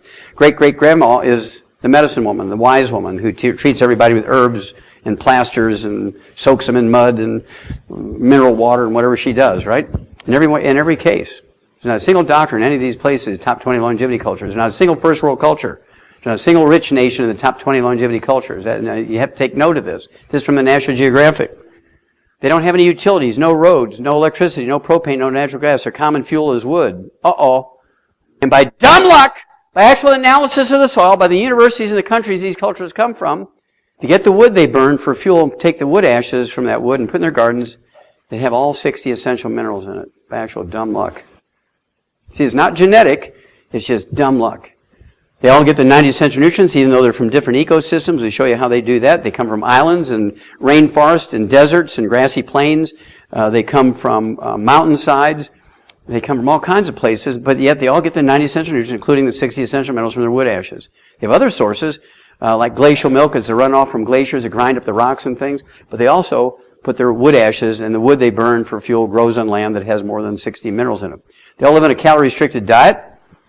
How many of you know that calorie restriction will add years to your life? There is a science that came out in the 1400s. The first guy that wrote a book on it called The Art of Living Long was Luigi Carnero. There's a whole chapter devoted to him in the calorie-restricted diet thing. I'll give you an example real quick. This works in every species of animal and humans, okay? No doubt about it. Let's take a 3-pound male laboratory rat, and let's say he eats 2 ounces a day of Ralston Purina laboratory rat pellets. What I'm going to do is I'm going to take, let's say he'll live 6 years on that diet. If you do nothing to him, you just feed him, he'll live 6 years.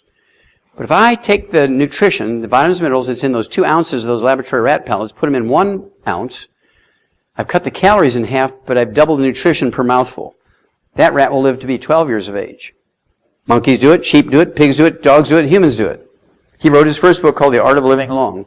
Okay, he'd lived to be 103 when the doctor said he wouldn't see his 33rd birthday. He was 32 years old.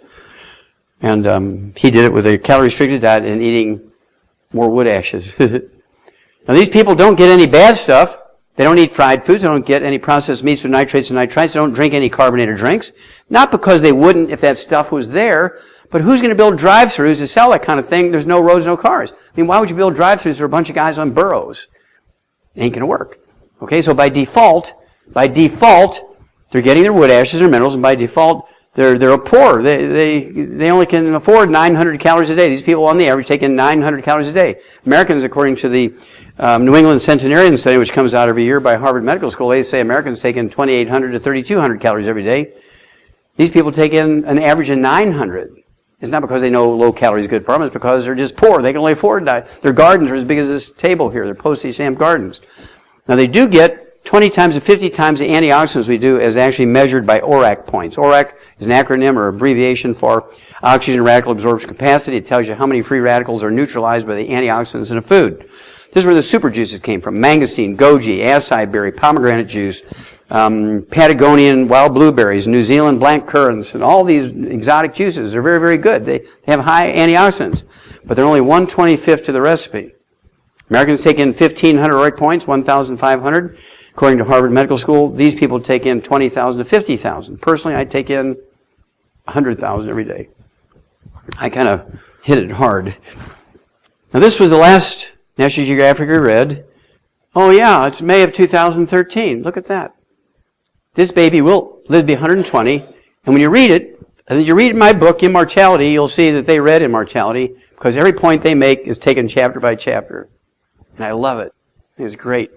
Because in the Western Hemisphere, the longest-lived people in the Western Hemisphere are the Nicoyans from the Nicoyan Peninsula in Costa Rica, Central America. They live out in the forest. They're uneducated. Their average lifespan is 90. They have 40 times the 100-year-olds we do. They have 100-year-old per 250 of their population. We have 100-year-old per 10,000. They have 40 times the 100-year-olds. They don't have doctors. They don't have clinics. They don't have hospitals. No private or government insurance. They have grandma and great-grandma and great-great-grandma. That's what they got. And they have, by dumb luck, minerals that they're taking their wood ashes and putting in their gardens. Now, this child from Central America is not from black Africa, not from white Europe, or not from yellow Asia. This baby is kind of an Indian from Central America. These people live to be 90. And when they wrote this article, it's just beautiful because the last couple of paragraphs they say, well, is drop dead predictable as gravity? These kids will live to be 120. They're just living longer and longer and longer. They're already living now to be 100, 105. They're going to live to be 120. And we can't tell if it's genetics or dumb luck. It's dumb luck because they chose to live there thousands of years ago. So they couldn't find the gene because there ain't none, as they say. Okay, let's look at billionaires.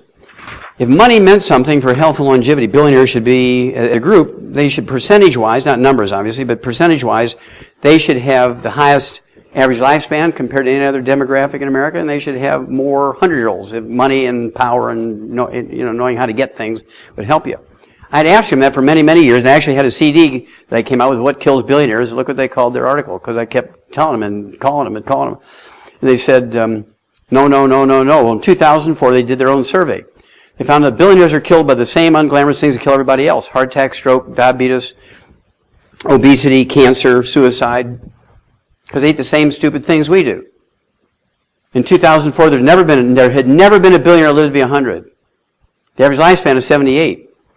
The average lifespan of a falling down red wine drunk in Charlotte, North Carolina, living under the bridge is 75.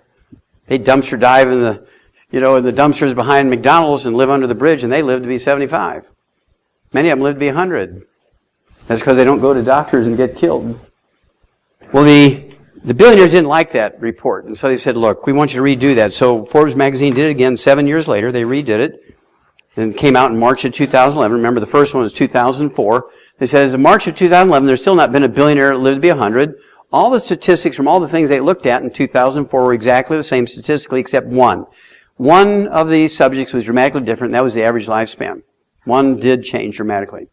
It was lifespan. In 2004, it was 78.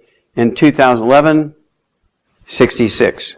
It dropped 12 years. That's statistically impossible. In 7 years to drop 12 years, ain't happening. Okay, that was driven. I mean, I could see them losing a week. I could see them losing a month or something like that. But in 7 years' time, they're not going to lose 12 years. How did that happen? So I treat a lot of billionaires. They come to me with terminal diseases. They're told they're inoperable, have less than a year to live, less than 6 months to live. And I cure them. And so I have this big entourage of billionaires who follow what we do. They love the 90 for life. They got their whole families on it and so on. So I call them up and they say, look, I need 10 of you to ask 10 or 15 or 20 of your billionaire buddies in your country clubs one question for me. Oh yeah, well, Wallach, anything. So I want you to ask them if they've done anything proactive, if they've done anything different since that first report came out from Forbes in 2004 that said none of them lived to be 100, they only lived to be an average of 78. Did they do anything special? Call me back a week later and say, well, that was very perceptible, Alec. Yeah, on the average, every billionaire spent $500,000, $500,000 building fitness centers in their house and their workplaces and their offices, and they got these computers that were voice activated so they could be rowing for 3 hours and giving instructions for their businesses and listening to reports and everything from this computer. Exercise is the most dangerous thing you can voluntarily get involved with if you do it incorrectly. It will kill more people than anything else. Now I'm going to tell you more details in a minute, so bear with me. You've got to do a little bit more before I get to that piece, so just remember that. Exercise is dangerous. Steve Jobs died 10 years before the average billionaire. Smart, no doubt about that. Lots of money, no doubt about that. But he was an unsupplemented vegan. He hired a 5-star vegan chef to cook everything from him. They spent lots of money, flew in organic food from everywhere. They stir-fried it in organic, extra, virgin olive oil and coconut oil. And then when he got his pancreatic cancer, which is predictable, because of all those heterocyclamines and acrylamides and trans fatty acids from the heated oils, he went to the most well-respected, most highly regarded, most published, and most funded cancer research doctor in America. Bam! He was dead. He died as sure as that doctor shot him in the head. He should have gone to Costa Rica and find the oldest person there and say, I want you to feed me like you're eating. Here's some extra money. Give me what you're eating. And he'd still be alive today. Exercise. Exercise is a very, very dangerous enterprise. The average lifespan, when you take all professional athletes together, all sports, you add them together, the average lifespan of a professional athlete is 62. You take the average lifespan of a professional football player, when you take out all the suicides, it's 51. There has never been, with the exception of 3 black guys from the old Negro Baseball League days back in the 1920s, there has never been a professional athlete ever lived to be 100. If exercise is so good, how come they don't live to be 100? They get paid. Their only job is to stay healthy. That's their only job. When they get paid $3 million a game, their whole responsibility is to eat right, supplement right, exercise right, sleep, avoid all the bad stuff. That's all they're getting paid for, is to stay healthy and perform. They have whole seasons off and they still get paid every month. It's wild when you think about it. And their average lifespan is 62 and none of them live to be 100. Well, why is that? That's because when you exercise, you sweat, don't you? And people love you and you're sweating in your job. You're working in a factory. It's 120 degrees in the factory. You're throwing bales of hay. Whatever your work is, you're roofing in the summertime, that kind of stuff. They tell you to take plenty of what? That's what kills you. Because, here's why, That's the obvious question. Why? Because sweat is not water. Sweat is a soup that contains all the nutrients in your blood. Let's say you're eating 65, 72 nutrients. You haven't quite gotten to the 90 yet. The same principle is true for 90, but the average person isn't taking the 90 yet. So let's say they're getting 65 to 72 nutrients in their food, and they're sweating out 65 to 72 nutrients. So here you are. Let's say this is your nutritional reserves in your body, and you're sweating, and you're drinking water. What's happening to your nutritional reserves? That's kind of like replacing a quart of oil every time your engine burns a quart of oil with a quart of water. How much do you do that? By the 6th week, your engine wouldn't be very happy, would it? So, now let's see here. You start getting a breakdown of your ACL ligament. You start getting a breakdown of your cartilage. You start getting muscle cramps. You start getting loose teeth, high blood pressure, diabetes. Start gaining some weight. Oh, now you got fibromyalgia. Now you got lupus. Now you have a heart attack, which you may or may not survive from. Shame on all the fitness guys. Actually, I have to tell you this quick story. I was called to Atlanta. Oh, this has got to be 12 years ago. And this was to an LA fitness center. The manager was one of our associates, one of our distributors, and he said, "Doc, I got this whole new crop of people here. They've never heard of it. I want you to give a half-hour lecture just on the sports piece." Okay, it doesn't have to be the whole thing, just on the sports piece. Okay, so I get there, and there's a group about this size, a couple hundred people in there, and showing my slides on the athletes. And this beautiful girl, she had to be 32 years old. I mean, she's drop dead gorgeous, and she's in $1,000 silk tutu, and all this stuff. And she goes, "Oh, Dr. Wallach," and she stands up and she's facing the audience right in front of me. She said, "Oh, Dr. Wallach, it's not vitamins, minerals, it's aerobics and exercise." She goes, "It's aerobic and exercise. It's aerobics and exercise." She goes, and half the people in there, 100 of them, were her customers, her clients. So they all get behind her and all conga dancing out. It's all exercise and aerobics. It's all exercise and aerobics. And it was the most disastrous meeting I've ever had in my life. I was mortified. Well, 3 weeks later, I started getting hundreds of calls from LA. "We need the stuff.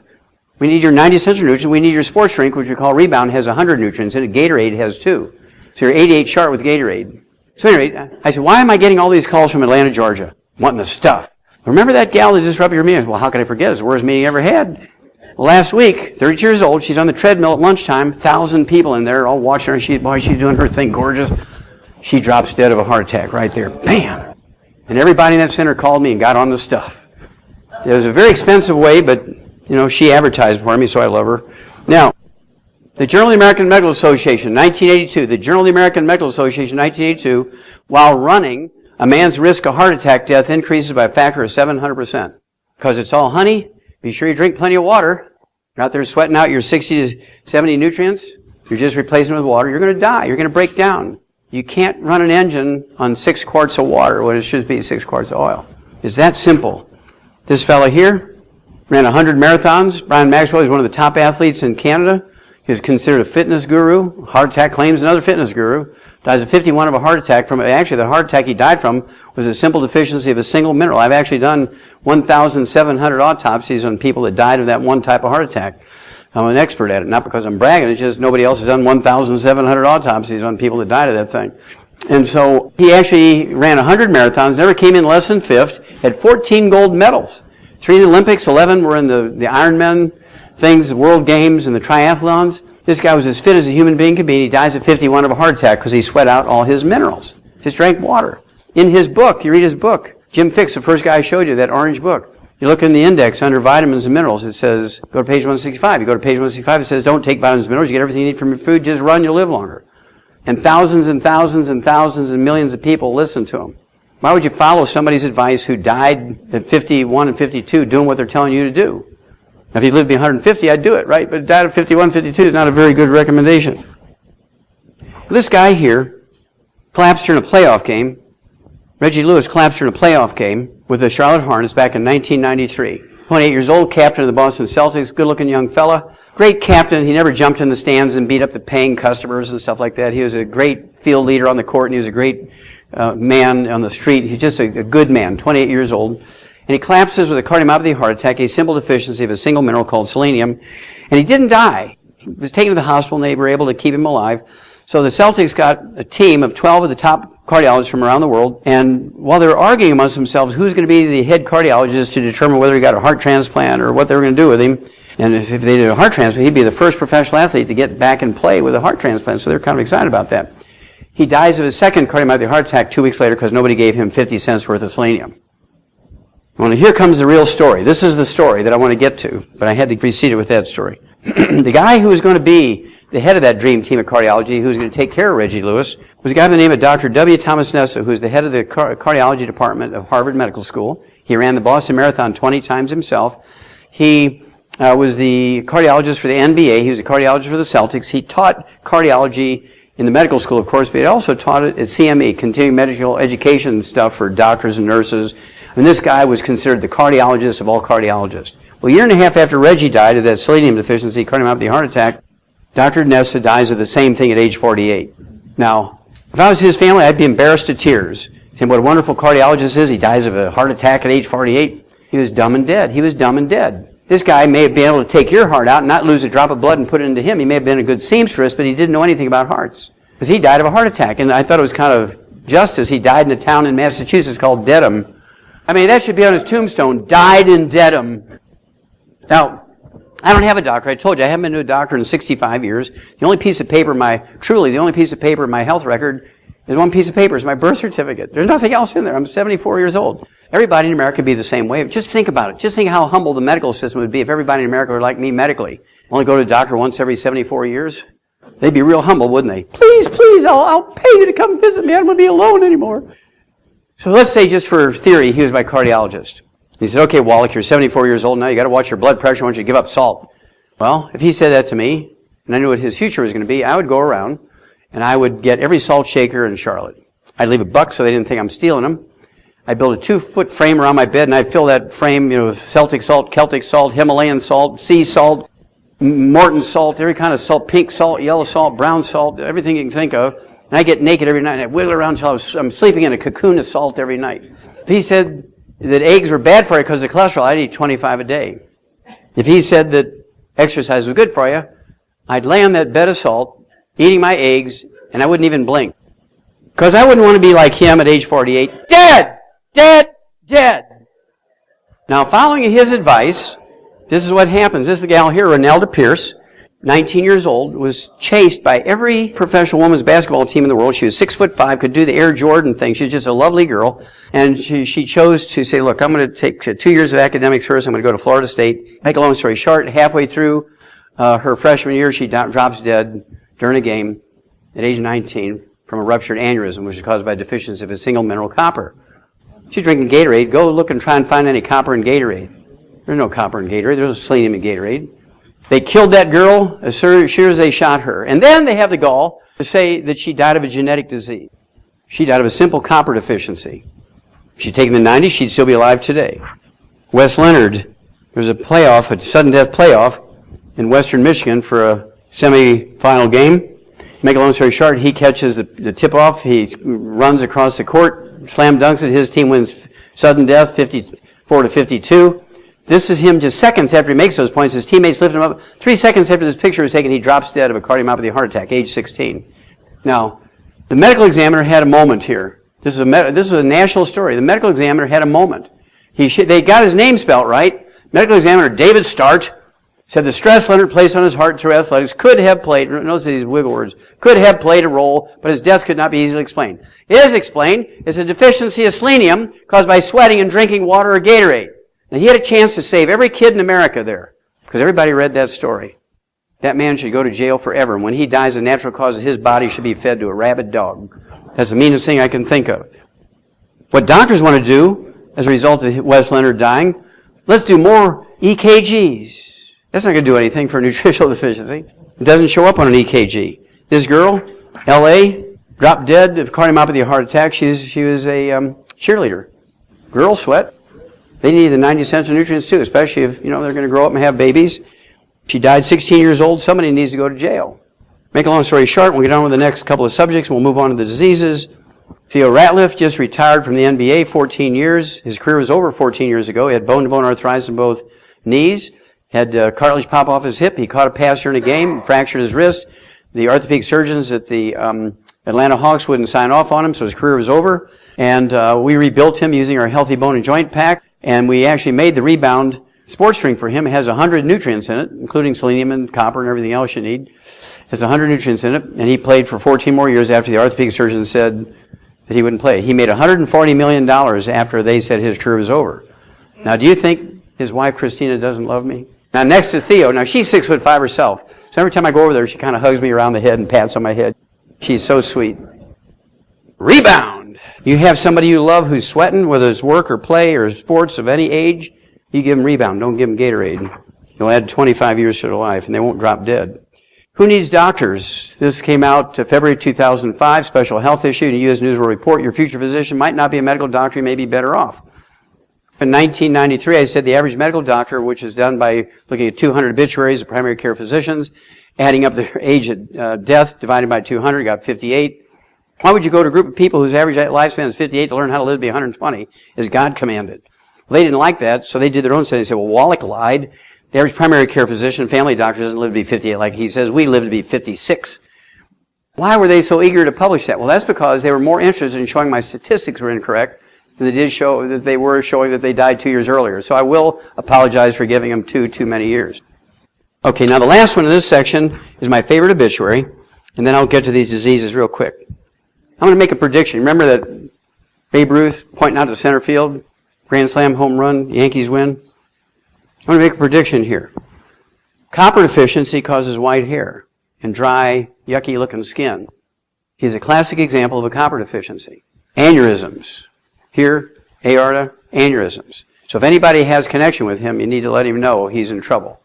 It may make you look professorial, but remember Albert Einstein died at 64 from a ruptured aneurysm. He had white hair just like that.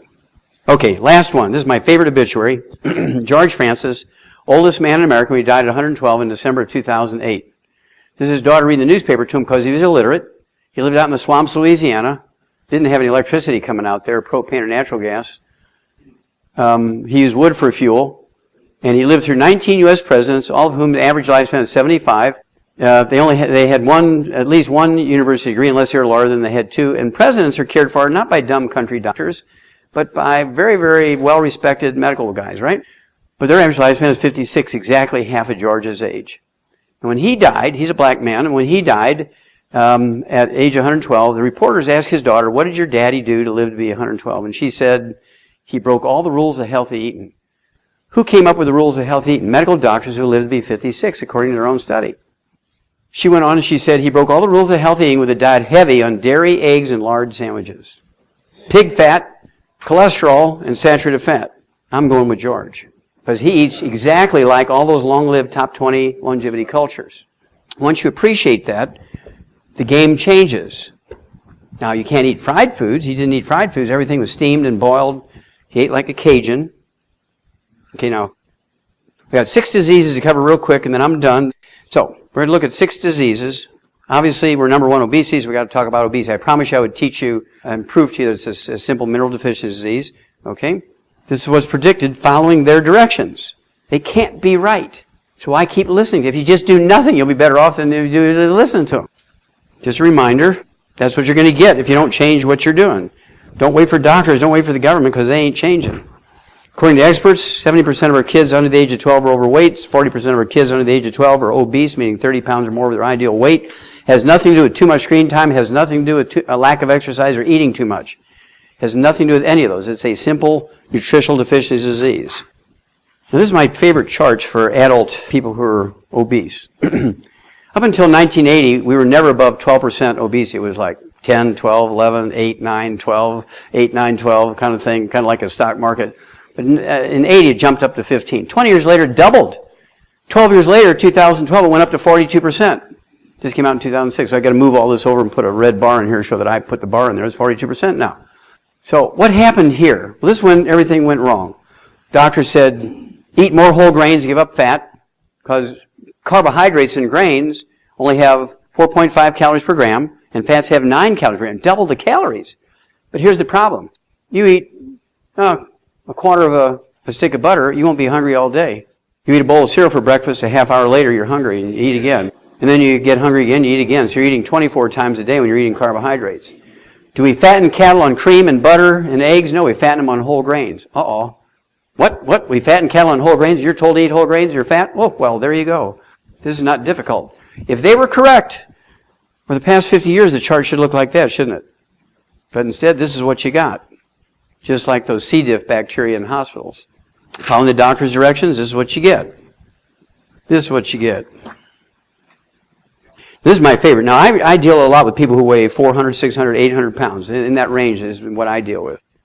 This woman was not my patient, but she could have been my patient because I deal a lot with people like her. But she had 2 Guinness World Book of Records when it came to weight. She's the heaviest woman ever weighed. The Guinness World Book of Records would not believe her weight, so they sent their own technicians, and they had a big flatbed truck come out with their own scales that they had calibrated, and she weighed 1,242 pounds. In a 7-year period between 1987 and 1994, she lost 736 pounds after a gastric bypass and restricting her calories down to 1,000 calories a day, and then she died. Because fat is not the disease. Fat is the symptom of the disease. Just like high blood sugar is not the disease when you have diabetes, it's a symptom of the disease. You can control your blood sugar, you're still going to die from diabetes. You're going to control your fat, you're still going to die from obesity, even though you've lost some weight, because it's not the fat. It's just a symptom. Stop doing what they tell you. Stop and save yourselves. Okay, here's the first real clue. This is not a rare condition. This happens a million times a day. How many of you ladies, when you were pregnant, had cravings? That's because the embryo is stealing nutrients from her faster than she's taking them in. It's the nutrition deficiencies that make her eat and eat and eat and eat. Okay, and it's choices of what she eats. I mean, Grandma didn't have Ruffles with ridges and Lay's potato chips. You just can't eat one. Grandma only had wood ashes and clay out in the backyard. And so what would she eat? She ate clay out in the backyard and wood ashes when she had those cravings. There's no calories in wood ashes and clay. This gal loved light bulbs. She was a big story in Good Morning America in March of 2011. She loves wood, paper products, cardboard sticks. She eats rocks, dirt. She loves Diet Coke cans, not classic Coke cans, Diet Coke cans.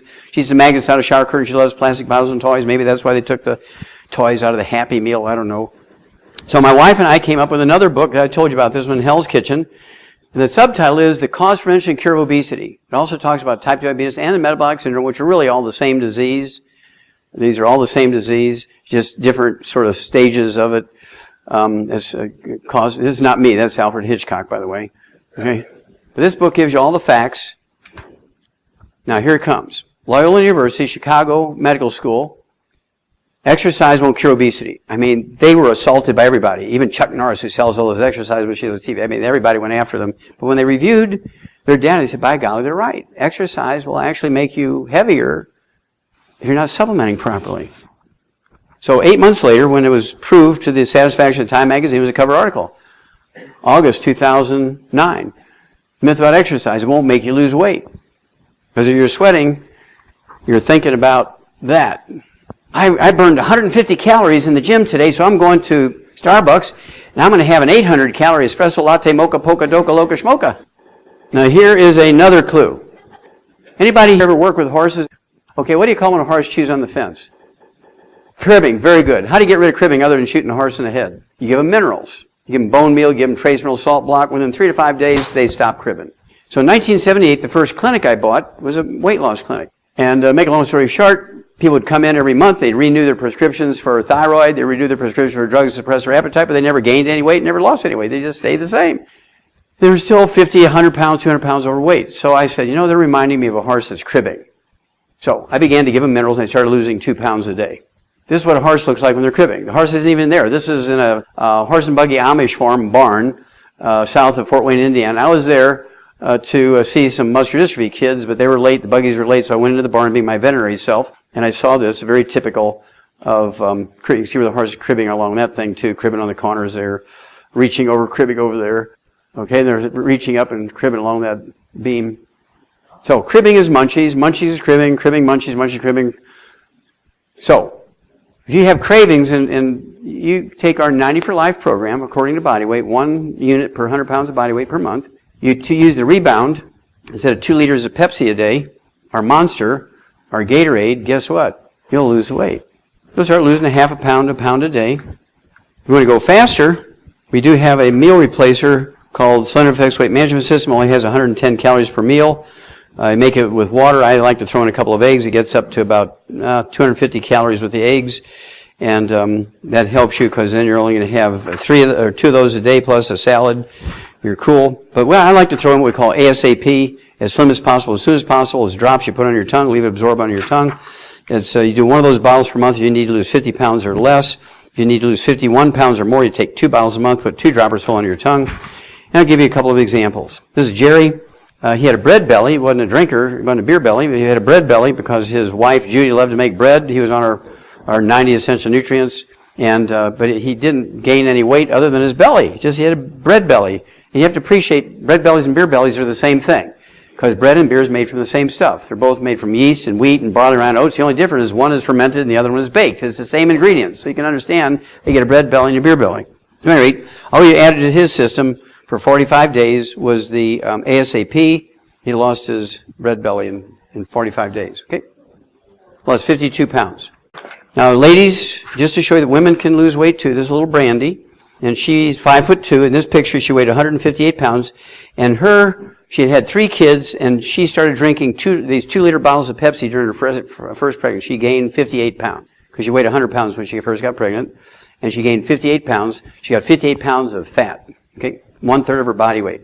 Her husband affectionately called her his chunky monkey. That's where I got the term, and she hated that. So when Rebound came up, she started drinking Rebound, and she lost 20 pounds just drinking Rebound instead of the Pepsi.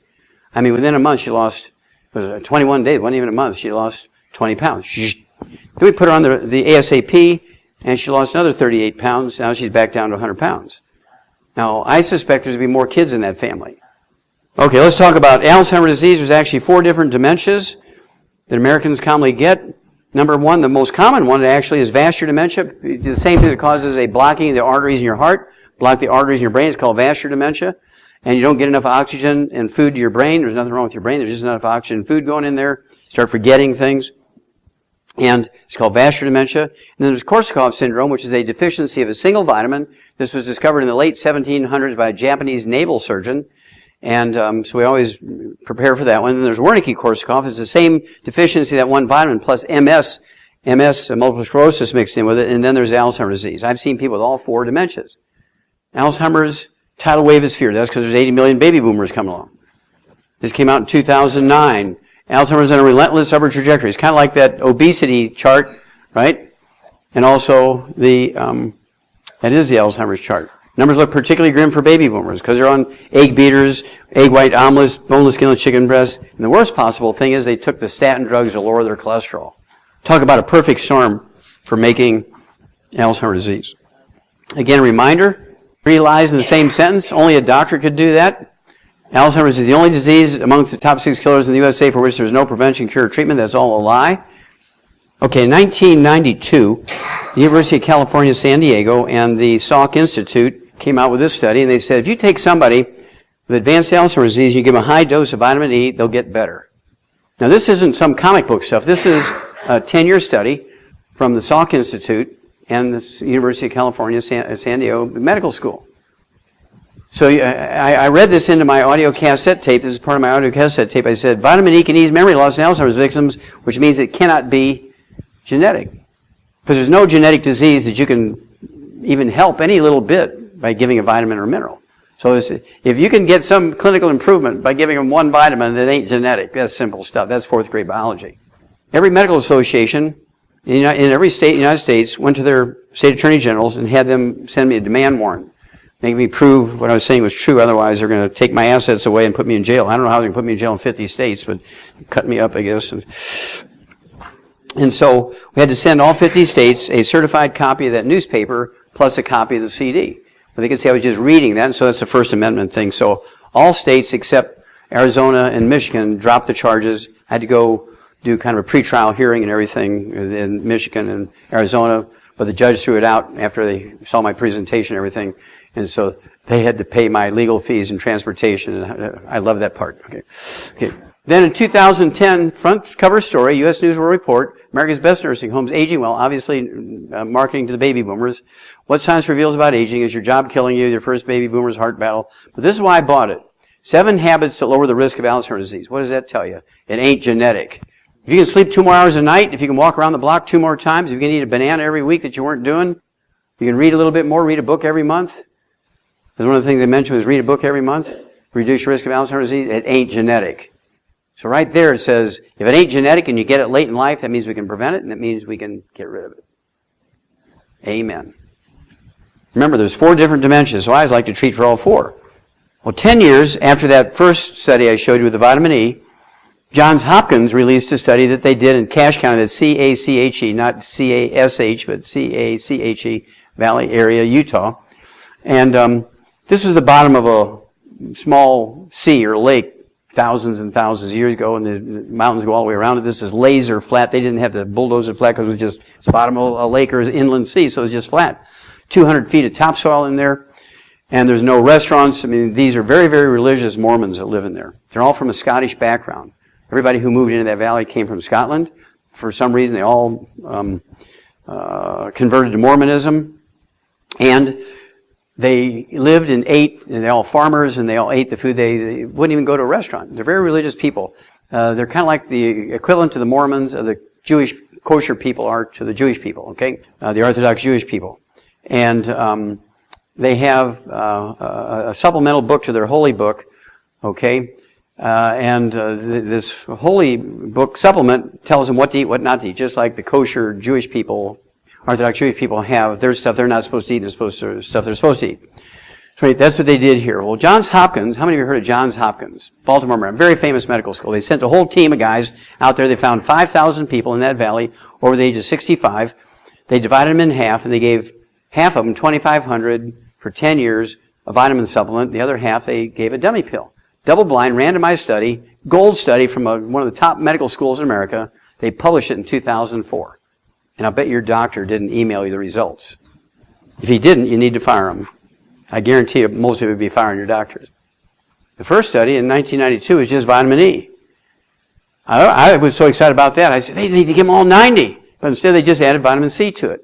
We don't want to get too aggressive here. So they just added vitamin C. Make a long story short, they said people taking the vitamin C and E over the 10 years were 78% less likely to have a diagnosis of Alzheimer's disease than them that didn't. 78% reduction in risk by just adding 2 vitamins to their diet.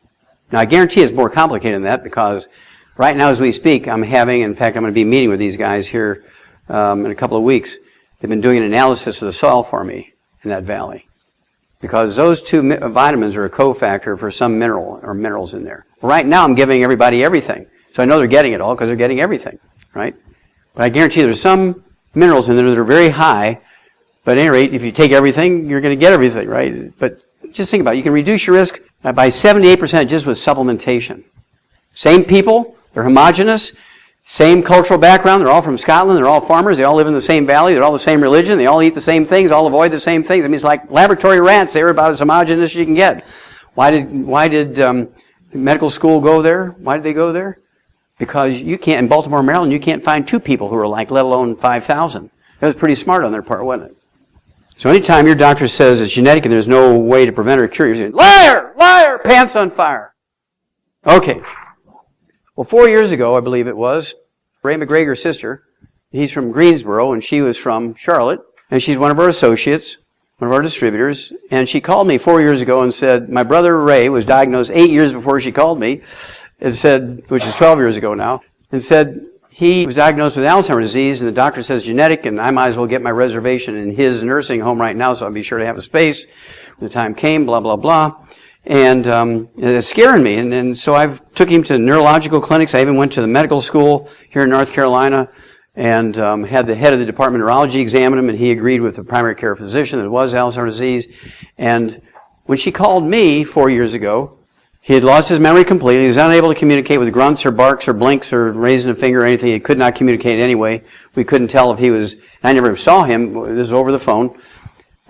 He would lay on the floor and curl up in a fetal position. So anyway, what I did for him was say, okay, look, I'm going to treat him for all 4 dimensions because we're kind of late in the game here, right? I said, well, thank you for calling me in early on the case, right? He's in a hospice. He's being fed with a G-tube, so you got to get him off the Ensure because Ensure is made 60% by volume corn oil. Trans fatty acids, the worst possible thing for a normal brain, let alone anybody with any brain disease like Parkinson's disease, MS, Lou Gehrig's disease, or any dementias. No Ensure. So, okay, we need you to get your brother off of Ensure. We have that shake we told you about, the Slender Effects, but if we just make it with water, he's going to lose weight. And what I want you to do is make it with heavy whipping cream because I want to rebuild his brain. Make it with heavy whipping cream. I want you to put 4 eggs in it. And I want him to have 2 servings of that a day through his G-tube. You have to whip it up real fine, put it through the G-tube. And then I want him to have 4 more eggs. I'm going to have a total of 12 eggs a day because I'm calculating how much cholesterol I'm giving him. Rebuild the brain in case he does have Alzheimer's disease, right? Not cooked, but raw. Then I want him to have 2 healthy heart and brain packs per month, but I want him to have 4 half doses a day, split out during the day. Mix it with milk, get it through the G-tube. That's how you're going to get the other 4 eggs in there. Then, in case it's vascular dementia, I want him to take 3 of the Ultimate Daily tablets 3 times a day, grind them up, put them in with that milk and the other stuff, and put them through the G-tube, because it actually dilates arteries and improves blood flow. Then I want him to take 3 of our de-stress capsules 3 times a day. That's 3 bottles a month, because it has that one vitamin that's deficient when you have Korsakoff syndrome and Wernicke-Korsakoff syndrome. He got 28,000 times the minimum daily requirement of that one. Then I want him to have selenium. I want him to have 9 of our selenium a day, 3 at breakfast, 3 at lunch, 3 at dinner. That's 3 bottles a month in case he has Wernicke-Korsakoffs, because I got rid of the plaque in his brain from the MS. Then I need him to take 12 of our Smart FX a day. These are DHAs and EPAs, which are the raw materials for the brain to make neurotransmitters for memory and cognition, problem solving and memory. I'm going to have 12 of those a day. You have to puncture a little soft gel capsule, squeeze that in through the G-tube. She took a 6-month leave of absence because the technicians and the doctors at the hospice wouldn't do it. She said, I'm going to give him the best shot I can. I'm going to take 6 months off of work and do it.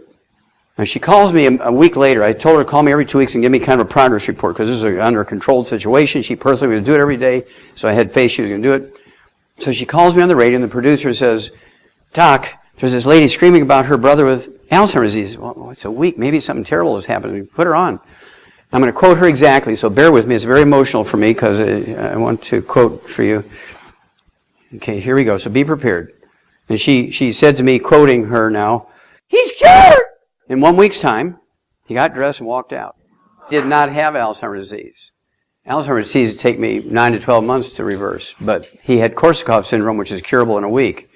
It's a simple deficiency of a single vitamin. Remember I told you I gave him 28,000 times the minimum daily requirement of that vitamin?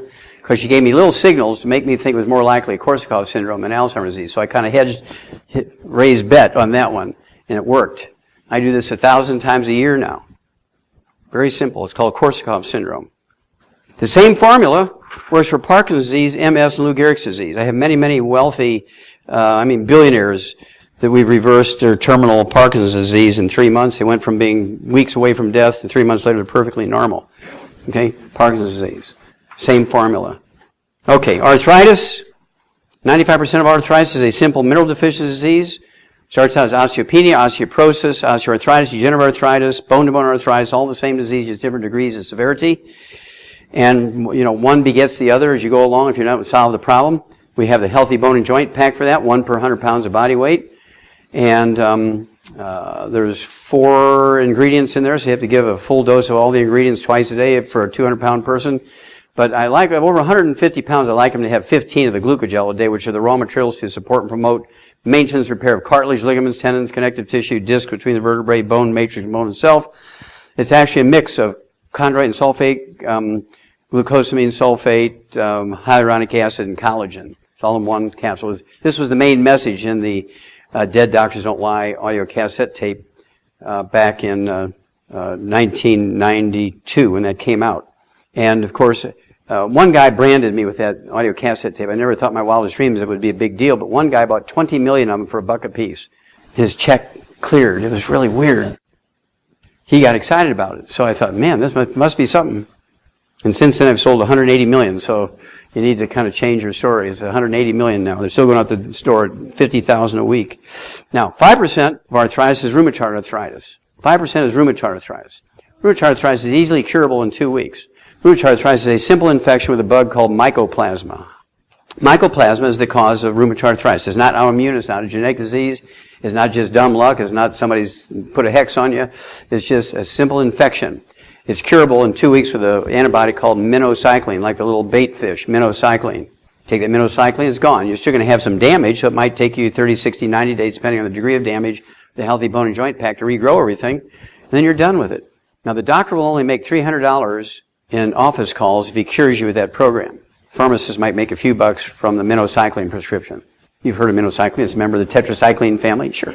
If he treats you for 25 years, he makes $750,000. Joint replacements, all the side effects of the drugs you got to treat. And so he has to think for 0.3 of a millisecond. Am I going to make $300 or am I going to make $750,000? Which way do they all go? They're a monopoly, no competition, and insurance pays. If there wasn't insurance, you wouldn't mortgage your house for $750,000. You'd just take more aspirin, or you'd take grandma's herbs, or you'd take healthy bone and joint pack. But if insurance pays, well, I've got it managed, and the doctor said the insurance will pay for my joint replacement, so I'm going that direction. I wouldn't want to spend $3 a day. I need it for my Starbucks coffee. Okay, this is Andy Young's living room. I was kind of 40 pounds heavier there, but he'd canceled his double knee replacement, and we rebuilt his knees in 90 days, and he's been a very good friend of mine ever since. Now, this gal here was in a wheelchair for 10 years before I met her. You recognize some of these folks. This gal here's name is Willie Barrow. Anybody recognize that name, Willie Barrow? Well, Willie Barrow was Dr. King's accountant. She made sure that not a single penny was stolen from the Civil Rights Movement. You never heard of anything going. There was no mischief with the money with the Civil Rights Movement, and she was the one that kept control of everything. Well, I was invited in to be the featured speaker at her 87th birthday party. Okay, it was at the Rainbow Push facility. And 10 days, she's 87 years old, 10 days after she's on her program, she got out of that wheelchair and walked for the first time in 10 years. The coming epidemic of arthritis. Why is there an epidemic? Because there's 80 million baby boomers come along and they followed the doctor's directions. They exercised, they drank plenty of water, and didn't take vitamins and minerals. It's a perfect storm for obesity, diabetes, arthritis, Alzheimer's disease. Oh yeah, be sure to take the statin drugs. July 2002, the New England Journal of Medicine, Harvard Medical School, a team of orthopedic surgeons from Harvard Medical School did a meta-study on 300,000 people from around the world that had had joint replacement. They said, knee surgery, hip surgery, and shoulder surgery for arthritis is worthless. Give me 90 days. Give us 90 days. If you have anything along the line, osteopenia, osteoporosis, osteoarthritis, degenerative arthritis, bone arthritis, no to the surgery suggestion. Do not do it. Orthopedic surgery, arthroscopic surgery, replacements, do not do it. Give me 90 days first.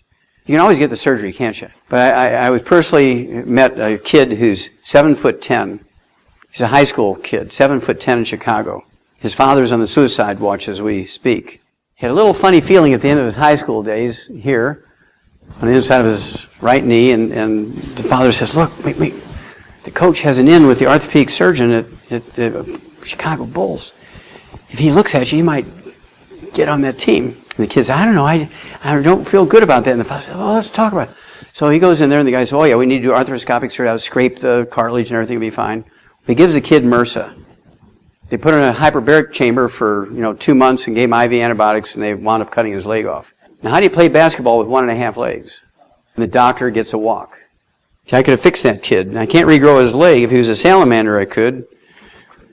Some of you know enough about biology.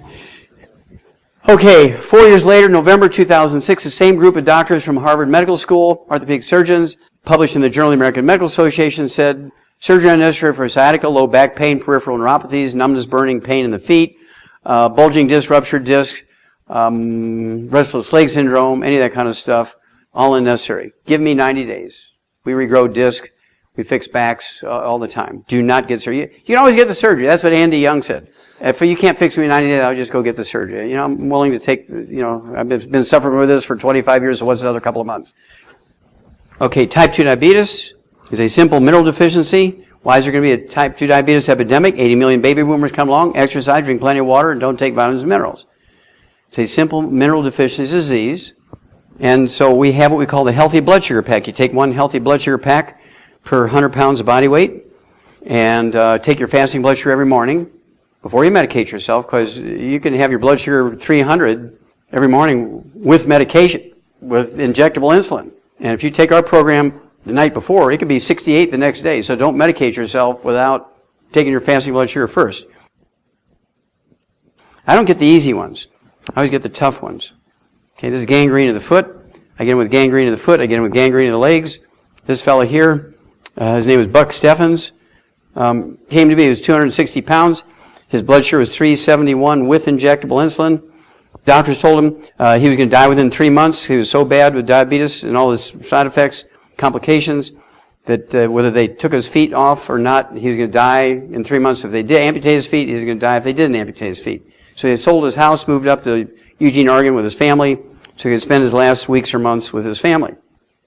But he came to a convention of ours, And I told him, look, you have nothing to lose. You're a 260-pound guy. I want you on three healthy blood sugar packs, which he did. And in 6 weeks' time, his blood sugar, instead of being 371 with injectable insulin, it was in fact then 68. He was an ex-diabetic.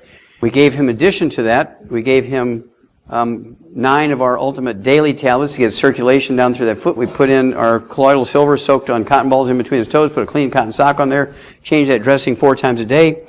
And in 2 months' time, that's the same foot. Saved both his feet. He's perfectly normal now and ex-diabetic.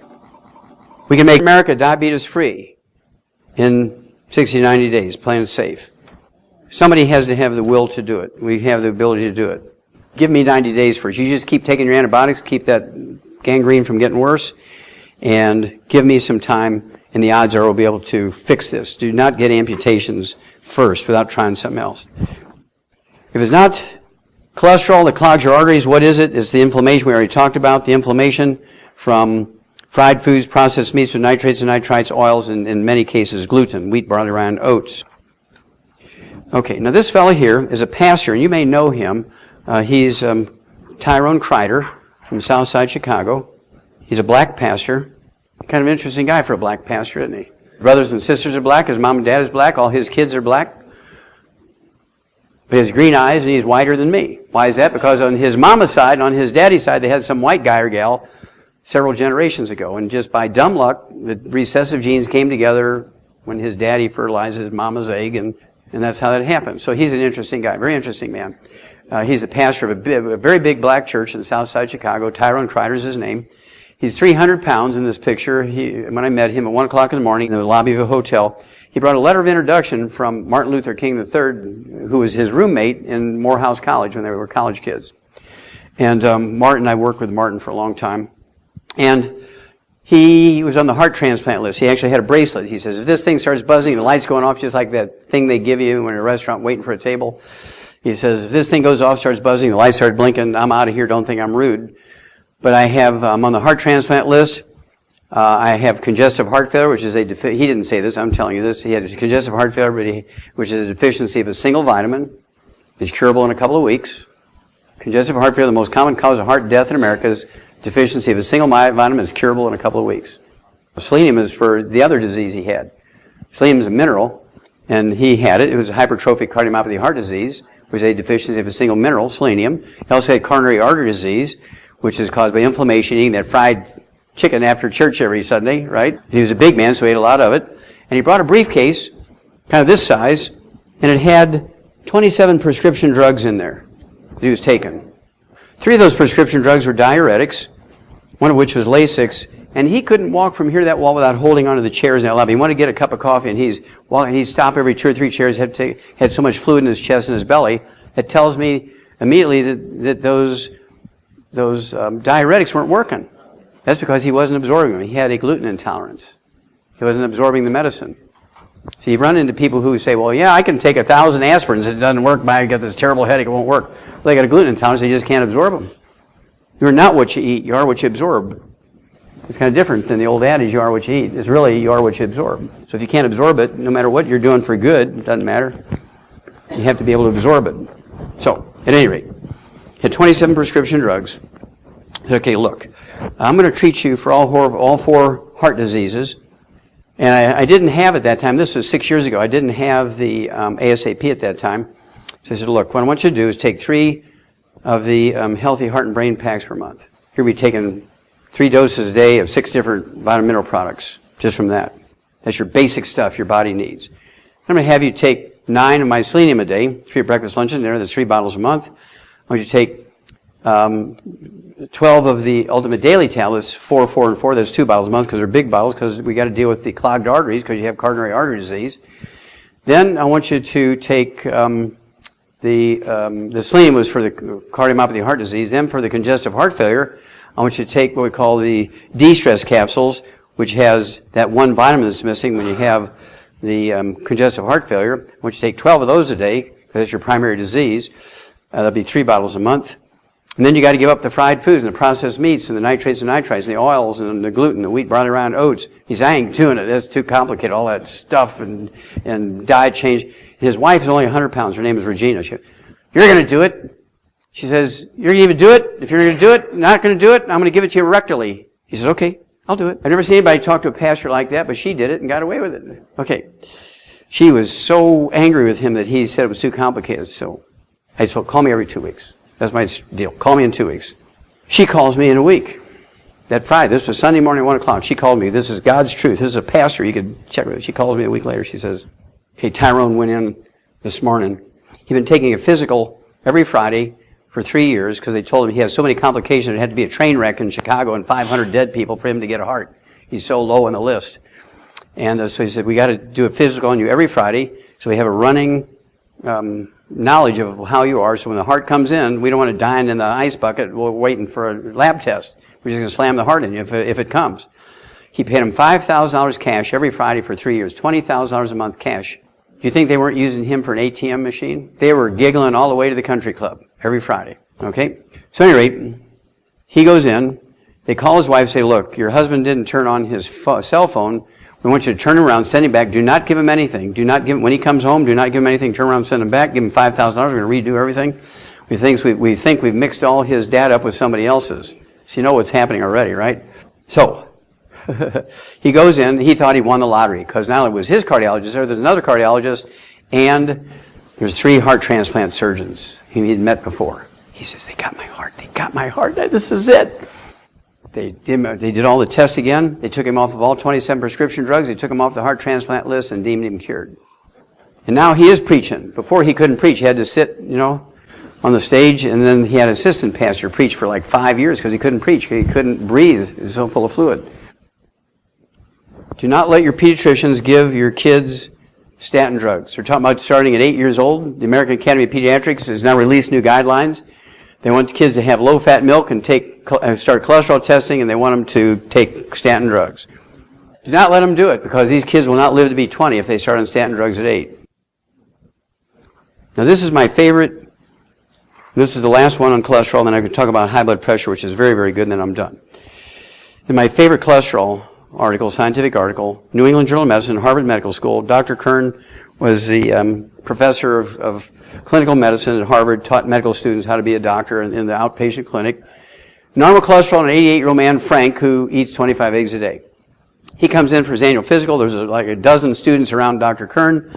And he said, look, we are so proud of you. You're 88 years old. All your chemistries are normal. I mean, it's just really interesting. And so we want to reward you. We decided, since we get lots of free samples and everything, we're going to give you a free supply, a 1-year free supply of Viagra. And he stands up. He puts his, picks his belt up, throws his shoulders back, and says, I don't need none of that Viagra stuff. I'm pretty good in that area. They're really, and all the students are giggling, and because I called Dr. Kern and asked him. He said, well, the students are really giggling over that one. And I said, well, what makes you so sure you're in good shape over that? And he says, well, I eat 25 eggs a day. And you can imagine Dr. Kern, a medical doctor from Harvard, somebody eating 25 eggs a day and their cholesterol's in the normal range. So he's got to have a heart attack, right? So they all run in the lab, they rerun all the blood, and sure enough, it's still normal. Comes back out, he's sitting down, he says he's patting his brow with his handkerchief because he's sweating. He says, okay, tell me why you eat 25 eggs a day. So Frank stands up again, pulls his belt up, throws his shoulder back, and says, because it makes me more studly. I are a stud now. Now, what you think about it, cholesterol makes up 95% of testosterone. If you're on an egg-free diet, there ain't nobody home. You're eating 25 eggs a day. Yahoo! Okay, high blood pressure, quickly, is not a genetic disease. It's a simple mineral deficiency.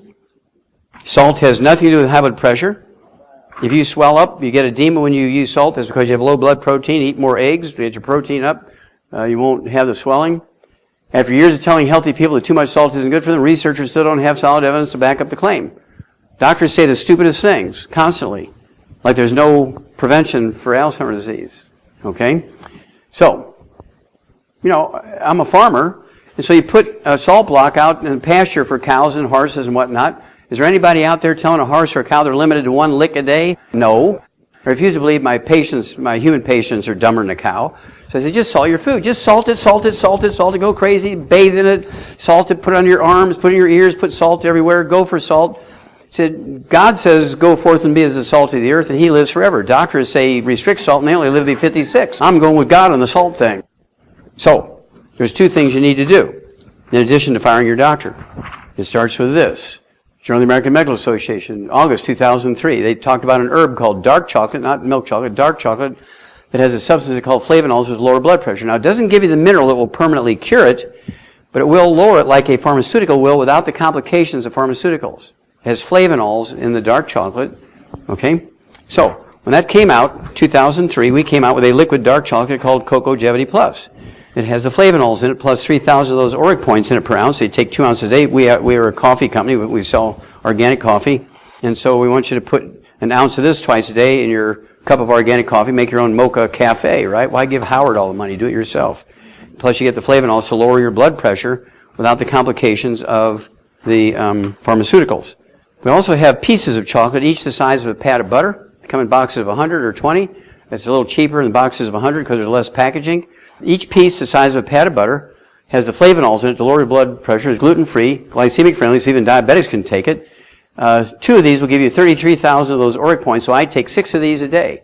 I never take less than 6 a day, so I get 100,000 ORAC points. Remember, these long-lived people taking 20,000 to 50,000, Americans taking 1,500. I take in 100,000. I'm going to end my presentation with a little summary here. It goes like this. If I were to live to be 112, nobody would pay attention to it. They say, well, Wallach can't claim that's his stuff because people live to be 112 all the time.